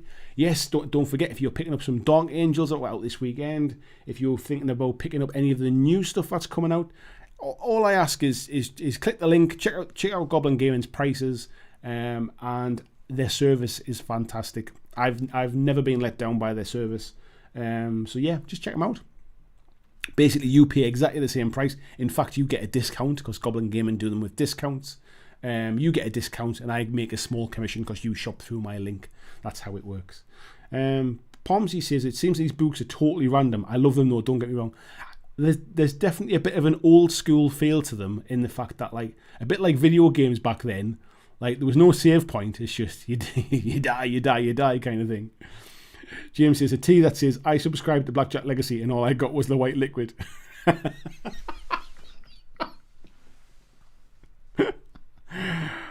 could be arranged, mate.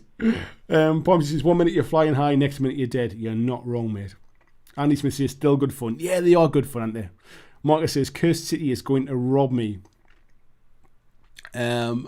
Yeah, I'm hoping it's not going to be astronomical prices, to be fair. Peter says, I'll sing. There is a house. Is it called The Rising Sun? Dave says, you need an assistant for paper ones. I think it'll just be a little bit less, like, visually entertaining. That's all I would think. Lord Main says, I played with BlackJack Legacy and all I did was kill the game. Pomsy says, never heard of it, but I do live in New Orleans. Phil says, is anyone on the Crooked Dice Lurkers of the Deep Kickstarter? I've not even heard of it, mate, if I'm perfectly honest. I don't know if anybody else is. Speaking of Kickstarters, how did I miss... I'm sure I read something about Luke was saying something. Luke says, have you seen how Core Request has done in the first few hours? Funded in 40 minutes and currently well over double the stretch goal and well over 1,000 backers. It's done brilliant. For those that don't know, Dan Hughes, who's one of my Patreons, he's also a kind of like a well-known face, if you like, within podcasting and within board game community. During the first lockdown, him and his daughter decided to create a dungeon, like a hero quest type game, purely really just for her as a kind of like a homeschooling project. And over time, it kind of gathered arms and legs, and it began to get a bit of notoriety amongst like his own like Facebook group. And then it was an artist who he knows helped to sort some of the kind of the artwork and stuff out. And to cut a long story short, it's eventually gone to Kickstarter, and the whole game went to Kickstarter today and has funded in 40 minutes. When I first looked at it, I think the goal was 12,000, and it was at like 16,000 or something like that. So it already funded pretty quickly. But to hear it's kind of gone double, that's brilliant, mate. But yeah, please do check it out, folks. The game is called Cora Quest, Cora Quest. And if you're into kind of like dungeon crawlers, if you're looking for a dungeon crawler to play with, like with younger children, if you've got younger kids, maybe it's absolutely brilliant.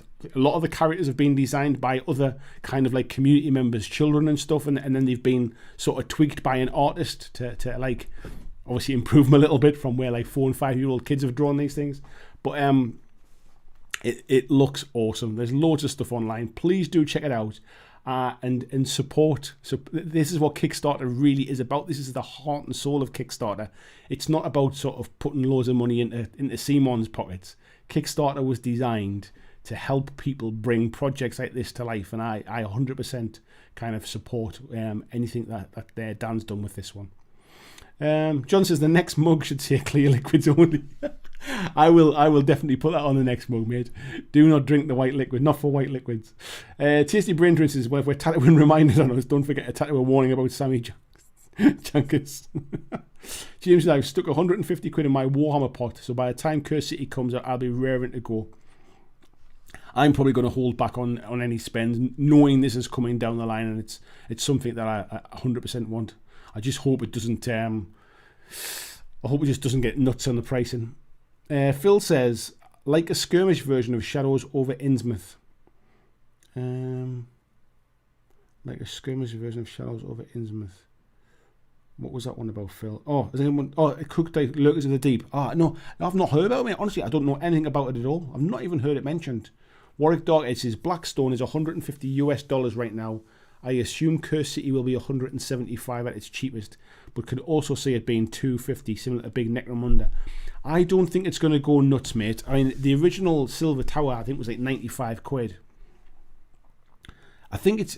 We don't know how many minis you get in it yet. If they pull back on the number of minis you get in it, it might not actually... it might not be as expensive, but it wouldn't surprise me, like 125 to 135 pound in the UK. It would not surprise me.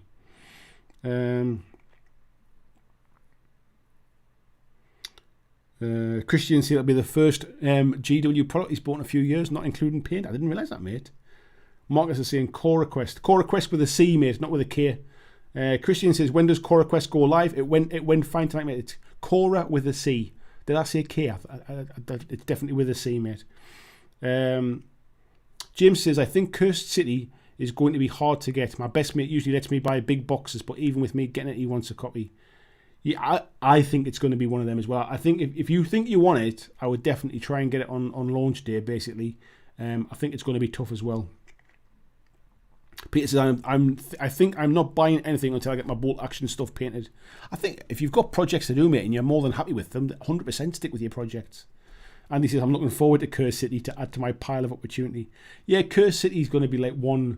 I obviously do a lot of stuff that companies send me, things I'm interested in, but they send me them to kind of have a look at and stuff. This is going to be the first thing, really, apart from... what was the last one I got? I bought Catacombs for Warcry as well, but this is the one I'm buying for me, really. And if I can play this solo as well, I mean, I'll still do some content with it, maybe some painting videos, or I'll do like some gameplay stuff. But it's for me, this one, really. Like, so yeah, I'm looking forward to it. Barry says the white zone is for loading and unloading only. Scott says, who's buying BattleTech then? Nah, not me, mate. BattleTech's not my cup of tea. Everyone's saying they found Cora Quest now. Yes, Cora with a C. Warwick Dark Edge says, when lately has GW pulled back on cost, even if you get less minis? I'm looking at the 3 Primaris guys for $50 that just came out. They've always been quite expensive for stuff like that, though, mate. I mean, it's... I don't really want to get into a pricing discussion about GW, because at the end of the day, they're a company, you know, like they're not a charity either. They're a company, and they will charge whatever the market will pay, and their share price and their profits show that the market are willing to pay for it. All I mean is we don't know how much is going to be in the box to be speculating on prices yet. I'm guessing at prices purely based upon where I think they'll push stuff to. I mean, look at the price of Catacombs. That kind of surprised me a little bit. So, but then look at the price of Blood Bowl, which I thought was cheap for what it was. So yeah, it's hard to tell, but I can imagine it being around the 125 to 150 quid mark. Because these are the kind of games that you need minis in. So I to be honest, I'd rather it had minis in and was priced correctly rather than it was a little bit cheaper, but you didn't really get enough minis in the product.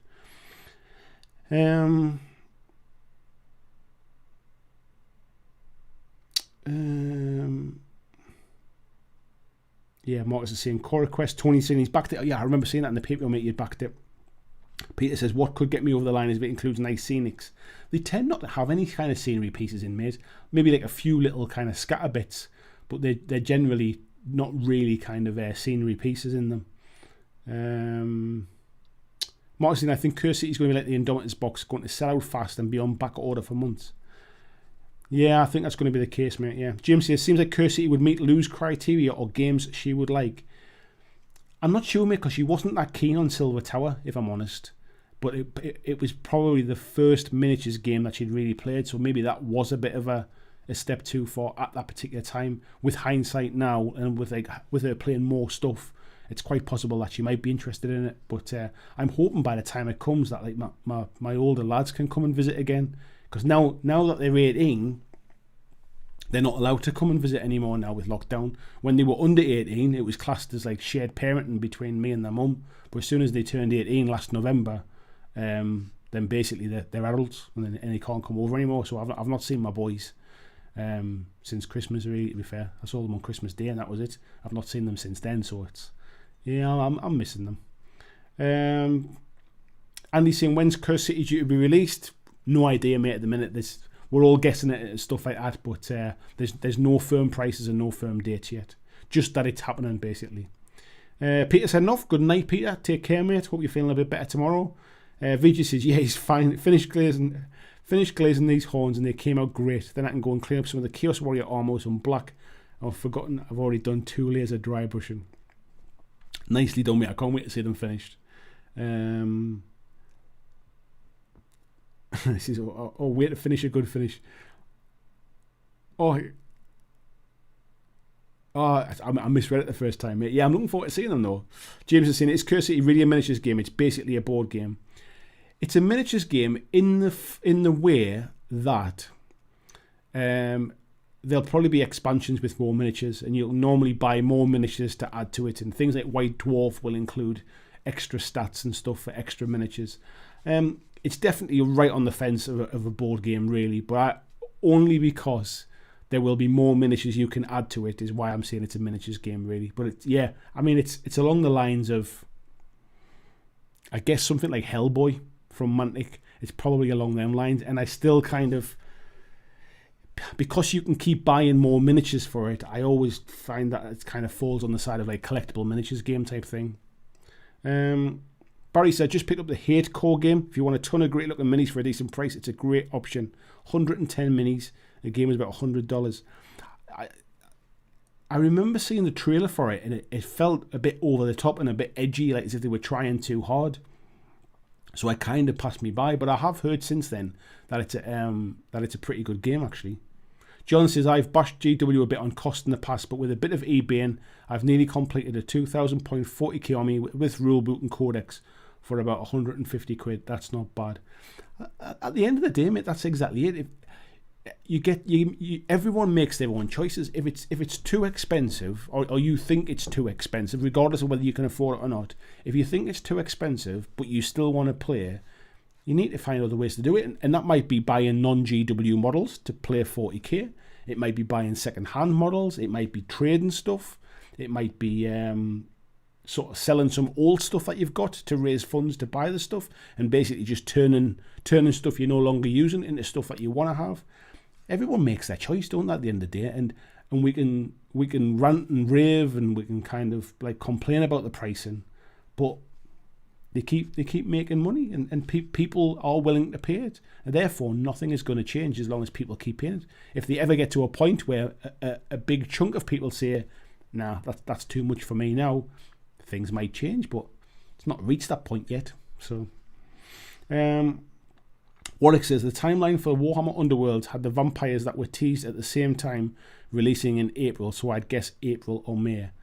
Sometimes it works. I mean, to be honest, they teased Kill Team like way back last year, didn't they? So, and I think like the Warcry not the Catacombs one. There was, the Scions of the Flame, which were in the Catacombs set, were talked about in the original Warcry book. So sometimes it doesn't always line up like that. And I guess with the whole supply issues from China and stuff, who knows where it might be. And we saw things like Death Guard slipping in their release schedule. I think they're really careful about giving dates at the moment. Dave Mackay's heading off to bed. Good night, mate. See you later as well, Andy Smith.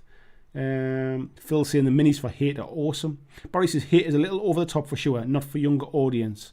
From the artist Adrian Smith. I think it was more the actual promotional trailer for the Kickstarter. If you get the chance to go back and watch it, it'll still be on Kickstarter. It just felt like they were really trying to like dial up the look how edgy and violent and how many swear words we can fit into the trailer kind of thing. It was just a bit weird at the time. But then judging it now as a game on its own merits, I guess it'd be completely different.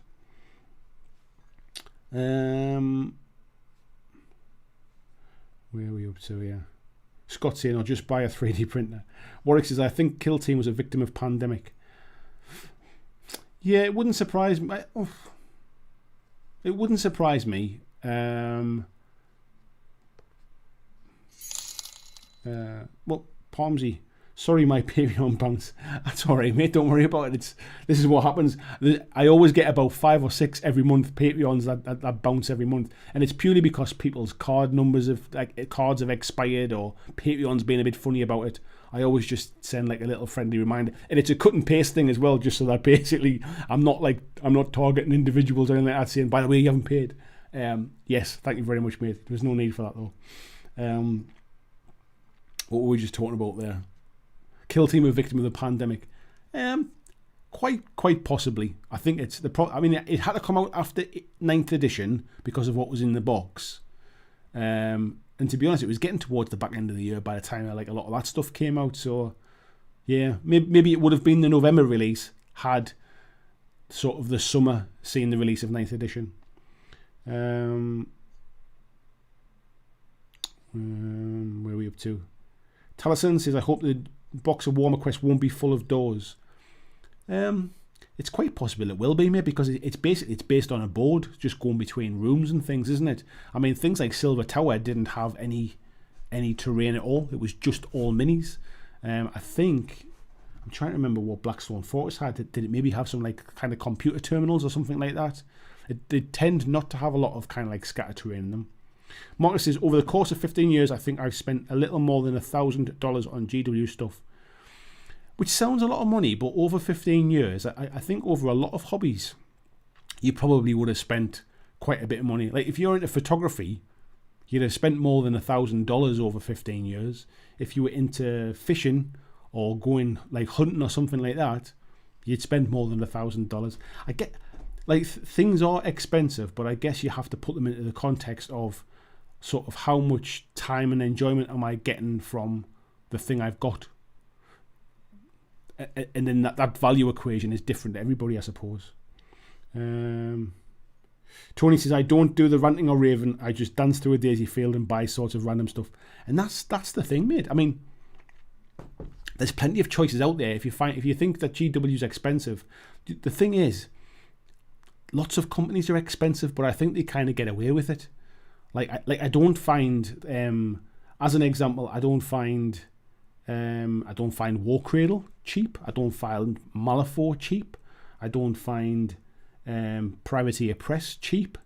They might be slightly less expensive, but I think what happens is people compare them because I can buy a box of Malifaux and I can play a game of Malifaux, where to play a game of 40k I need to buy loads of stuff, but that's because they're two completely different games, isn't it? But when it comes to like number of models in a box, there's not as big a difference, certainly from a UK perspective. It might be elsewhere by the time GW does their funny overseas kind of tax stuff, but from a UK perspective, it's not a huge difference. Peter says, must admit, loving the Aliens game. Still need to finish my Star Saga campaign and still have to go to Here's Negan, so I'm not pressed to buy a new one. Just hope it stays around for a while. I think that might be the thing, mate, yeah. Gareth Lewis is night all great playing Fighting Fantasy again. Thank you for coming in, Gareth. Really appreciate it. Warwick says, someone was saying they had expected a new rules edition of Kill Team in the summer of 2020 and it didn't happen, so that it might end up being this summer, but the release cast doubt on that too. Yeah, I'm not sure it'll get a new rules. It feels like they've sunk too much into it at the minute for that. But the thing that's holding it back is if they're going to change the rules and they're going to update the stats need to follow 9th edition. And there's not that many books have been out yet to kind of update the point stats and stuff, because that's how Kill Team works. It is essentially 8th edition stats and stuff. So I'm not sure.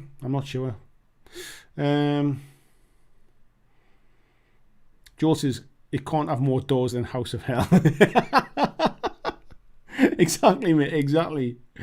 James says 15 years. I had it my first year of hobby and it was about £1,000. Yeah, I bet mine wasn't far off, mate. John says Joel House of Hell's more doors than B&Q. Oh, it's like what's it called?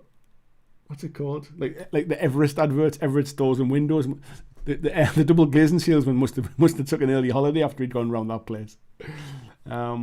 Peter says I spend about £1,000 every year. It all depends how many hobbies you have, how much disposable income. Yeah. Lawman says, yeah, I saw a box of 8 models for 45 quid and went, that's okay. Until someone pointed out that it isn't all you'd need model wise. Dirk saying Infinity's not cheap as well. That was another one I was trying to remember, mate. My mind went blank. It was another one I was trying to think of. I don't think Infinity's cheap either. Like, yes, they all have fantastic quality minis. They're all great sculpts, but cost per miniature, I don't think there's a massive difference. The big difference being you need more models for 40k than you need for Infinity or that you need for Malifaux or something like that. So yes, the total cost is a lot more, but actually if you're just buying minis to paint, GW are much the same as everybody else on a relative scale, I suppose. Marcus says, I normally am broke, so I end up spending 100 or 150 a year, but the last 2 years I've had a bit more money, so I've been able to get more stuff. I've really pulled back. I mean, I'm really fortunate that companies send me stuff now, but I do have to be careful about what I spend on myself from my own pocket, because I just don't have the money to do that these days. I can't just pick and choose and kind of buy like something on a whim anymore. It has to be something that I'm really interested in, and I started doing that like sort of last year, the year before, really pulling back on what I was spending, almost to save money back then, and two, to train myself like that. You can't. I used to have a really a decent paid job. I used to have plenty of spare cash. I don't have that now, but I'm much happier for it. I needed to get to a point where I just didn't waste money on stuff I'd never use. And actually, it's been quite enlightening. Really, I've really enjoyed. I enjoy gaming or certainly miniature painting more, that I only buy the things I really, really want now.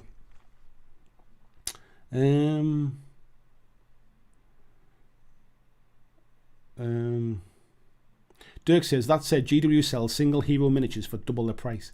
I think other companies do too, though, mate. Like, there are companies, like if it's just one single miniature that can only be used in maybe one particular army, they tend to be more than like more than like a standard box set or something like that.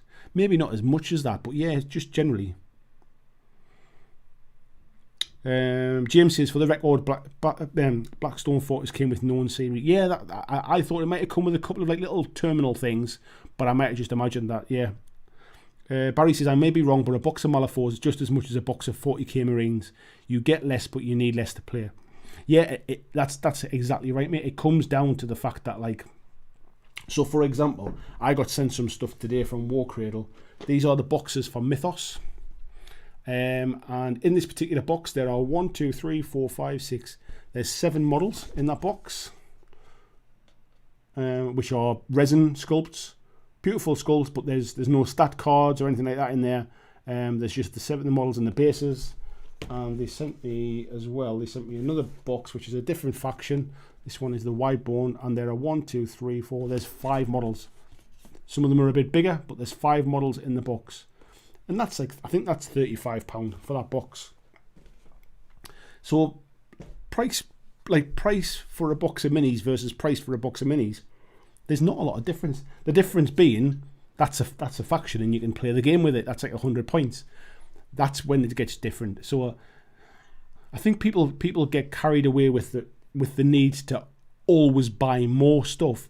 And if most people were honest with themselves, they've still got piles of stuff waiting to be painted, but they still want to buy the new stuff and they still want to buy more stuff.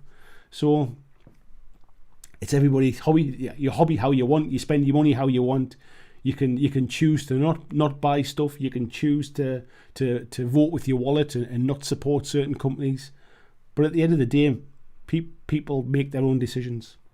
Marcus says Rob Zombie's House of 1,000 Corpses now has now we have House of Hell building 1,000 doors.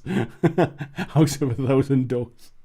Krabby says moral of the story: buy what you like. 100% mate. Buy what you like. At the end of the day, like, it costs roughly the same for each company to make miniatures and sell them. Some companies will cut corners by maybe not paying top sculptors. Some companies will cut corners by getting things made out in China and maybe not to the highest quality. But then they basically then they have to wait for them to get sort of sent back to the UK. So they'll use kind of like foreign labour. Some companies get them made in the UK, but they make the miniatures a bit smaller scale. It's roughly the same for each company to make miniatures. GW make them on a bigger scale, but at the end of the day, if GW undercut everybody else, it doesn't do anything for the industry as a whole purely from a commercial point of view. Like, just buy what you like. It doesn't matter how much they cost. It doesn't matter what game you play. It doesn't matter if you don't play games and you just like painting minis. It's your hobby. There's no wrong way to do it. Just buy what you like. Nostock says you should also consider the terrain that is needed to play when comparing. It's one of the reasons I haven't shifted between model scales. I think it depends where you play, mate. If you play at a gaming group or a gaming club, they tend to, I didn't have any terrain for years because I only ever played at a gaming club where I used to take my models and the club had the terrain. So it never bothered me. If you go and play at a shop, you probably use their terrain. So terrain isn't always a consideration. It can be if you're playing at home. Lomins, I'm back. Yeah, that's what I think. It's your choice. Just remember that it's not entirely essential like food, water, or a house. Yeah, once you've paid your basic bills and you took care of your family and you've got heating and gas and light and kind of and sort of your family are fed and clothed and stuff, anything after that becomes disposable income. It becomes your money to spend on whatever you want. And no matter if you've got like $1 or £1 left at the end of the month, or you've got £1,000 or $1,000 left at the end of the month, you cut your cloth. You spend it on what you want. You adjust your lifestyle to what you've got. At the end of the day, it's your hobby, and you'll either, if you really want Games Workshop models or you really want Infinity models and you don't have a lot of money, you'll either sell some old stuff to fund it, or you'll save up and you'll buy them later, or it's your hobby. Do it the way you want to do it. House of 1,000 doors made from corpses. That wouldn't surprise me, mate. Barry says it would be hard to say GW doesn't make top-notch minis, though. They make fantastic quality minis. The style might not be for everybody, but you can't say that they don't make good quality stuff. But there are a lot of other companies making good quality stuff now. I've just built the ships for Dystopian Wars from War Cradle. They're hard plastic. The quality of them was fantastic. It's up there with GW levels of kind of detail and stuff. I've just had a very brief look at these War Cradle ones. War Cradle's resins for Wild West Exodus are fantastic. The ones in here are just as good. They're fantastic. The resins that Mantic have been doing have been fantastic. I love the metal models that Infinity do with Corvus Belly. There's some brilliant, really, really good quality ones out there now. I think what sets GW apart is the fact that it's pretty much all plastic these days, and just because of sheer volume and the intricacy in the way their kits fit together. But yeah, you might not like the style, you might not like the games, you might not like the fact that it's always Marines and stuff, but the quality of the product is excellent. Dirk says, I love playing Frostgrave, and when starting a new warband, I often start by looking at all the unpainted Rackham Confrontation minis I still have in my cellar. Yeah, if you've got loads and loads of minis, mate, like, why buy more? I think this is what happens. I think a lot of people get caught up because GW were a big company and they have like a fast release schedule. I think people get caught up in the idea of, I need to buy everything that comes out for the faction. And that's just not the case. Like, you can if you want to, but you definitely don't have to. Like, but then that's a personal thing. You need to kind of rein yourself in. If you're getting your knickers in a twist about thinking, I can't keep up, have a word, like, have a think about it. Why do you think you need to keep up? Why do you feel you have to keep up? Because you don't. Just, like, especially if you've got loads of plastic stuff lying there ready to be painted and you haven't even done anything with it yet, you certainly don't need to buy the other stuff. And I know people will say, oh, but it sells out. It sells out. It's not the end of the world. Like, somebody will be selling it secondhand at some point. Like, or you just don't need it. Like, and if it's something competitive wise, you know for a fact they're gonna keep selling it. It's bits of expansions and things like that tend to sell out. Peter says, buy a lot now before my eyesight is too bad to paint. I would say paint a lot now before your eyesight is too bad to paint. Dirk says, miniature agnostic for the win. John saying, with severely reduced lockdown petrol bills, the hobby budget has a bit more room. Yeah, and I think that's certainly one of the things that's helping GW's profits go up. I don't think they're not like milking the market, for example. They're not like sort of like doubling the price of everything because everybody's locked down. I just think people have a bit more kind of spare cash each month because they're not paying all the commuting fees. They're maybe not eating it in like at a canteen somewhere, and instead of just having a sandwich at home, like they eat in a work canteen. They're not travelling so much. They're not going on holiday. They're not going out to the pub with mates and stuff. So I think people have just got more spare money. Generally, have got more spare money to spend at the end of the month, and anybody in this hobby is generally spending it on their hobby. Henry says, for sure, Drop Zone and Drop Fleet Commander resonant plastic miniatures are equal of GW. Yeah, I don't think I've really seen the plastic stuff made, but certainly the resin stuff was top quality. Barry says, you're correct. There are quite a few companies making great minis these days. I think there's lots of companies are catching up and doing some really good stuff. I think it's just that they don't do it on the frequency and the scale of GW. And GW have some really, really talented in-house people doing that stuff for them, and it keeps it consistent across the range. A lot of other companies kind of hire in sort of sculptors to do things on spec, and sometimes you get a little bit of variation across them. Krabby says, I wait until I'm finished painting what I have, got plenty on my want list. There's nothing wrong with having a want list made, definitely, but I'm I'm bad for it, but I'm bad for it because I get a lot of stuff kind of sent, so I do paint things up and stuff, and then I maybe don't play with them as often as I'd like to, especially because I'm not getting the chance to play these days. But it doesn't mean I haven't got my own little kind of projects. But I made a point of saying I wasn't buying the Indomitus box until I'd painted up all the Marines I had, and I did that. And I said I wouldn't buy any more sort of 40k stuff until I painted up all my Indomitus stuff. And I've kind of been working through that a little bit here and there. And I don't feel the need to rush out and buy everything. I'll buy the bits that I want to, and even if I never get to play it, I like Games Workshop. I like 40k models, and I like it even just as a little display army on a shelf somewhere. Like, so that's a little painting project for me. It's not for anybody else. Like, it's my money. I'll spend it on what I want to spend it on, kind of thing. I just think that sometimes we give people a hard time. Like there are some people who will shout about, you need to vote with your wallet, like stop funding this because it's getting out of control. You shouldn't tell other people how to spend their money. You might not agree with it, but if other people think it's fine, like, it doesn't make them wrong for wanting to buy things. Peter says, believe me, I paint a lot. 83 models done in January. Yeah, you certainly get through them, mate, that's for sure. Tony said he's 52, his eyesight isn't what it used to be, but I like to hope I can still knock out a reasonable paint job. I figure as my eyesight fails as I get older, if I can't paint as well, I won't be able to see the mistakes as well. So I'm not worried about it really. I guess is how I would see that one. Yeah, Peter said, if you're happy with it, well done. We've all got our own pace. Yeah, my pace is slow. It's faster than it used to be, but it's nowhere near the likes of Dirk and people like that.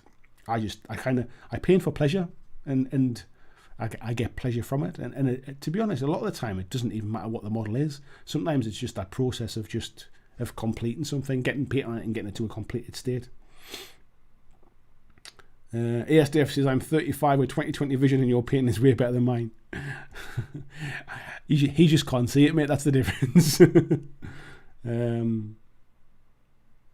John says, reasonable is a dot in your rear view mirror, giving you awesome painting. I think it's like, yeah,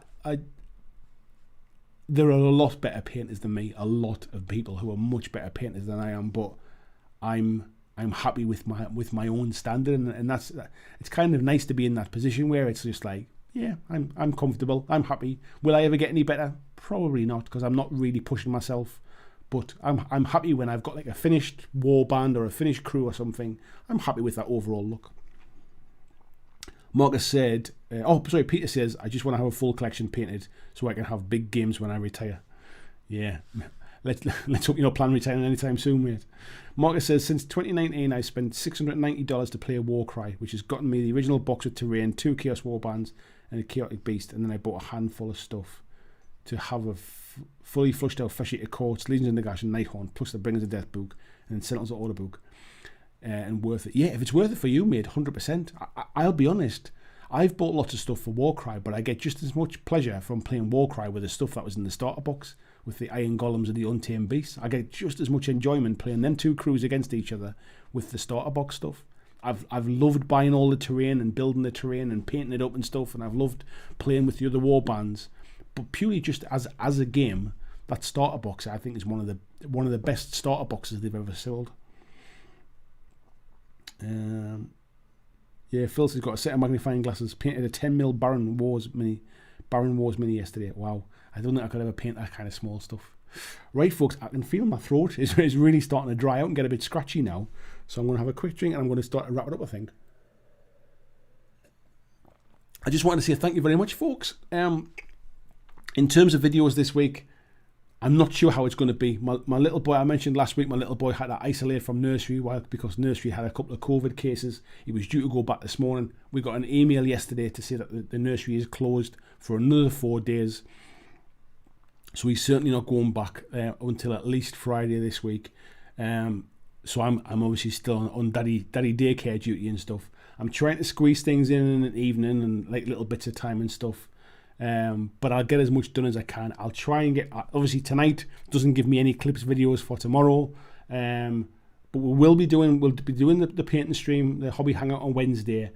And I still have to try. Honestly, you know, when I was painting up this terrain piece and I said I was halfway through it last week, I've not even had a chance to get any further. It's on my desk from where it was last Monday when I showed you. So yeah, I will try and get the stuff.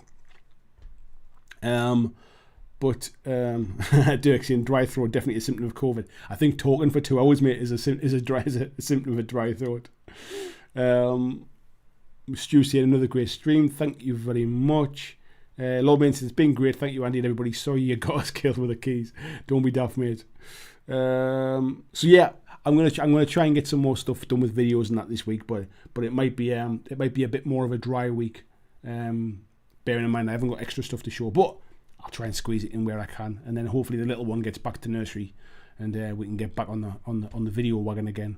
So, yeah, take care, folks. If you're not a member of the Patreon, today is as if by magic Christian shared the link.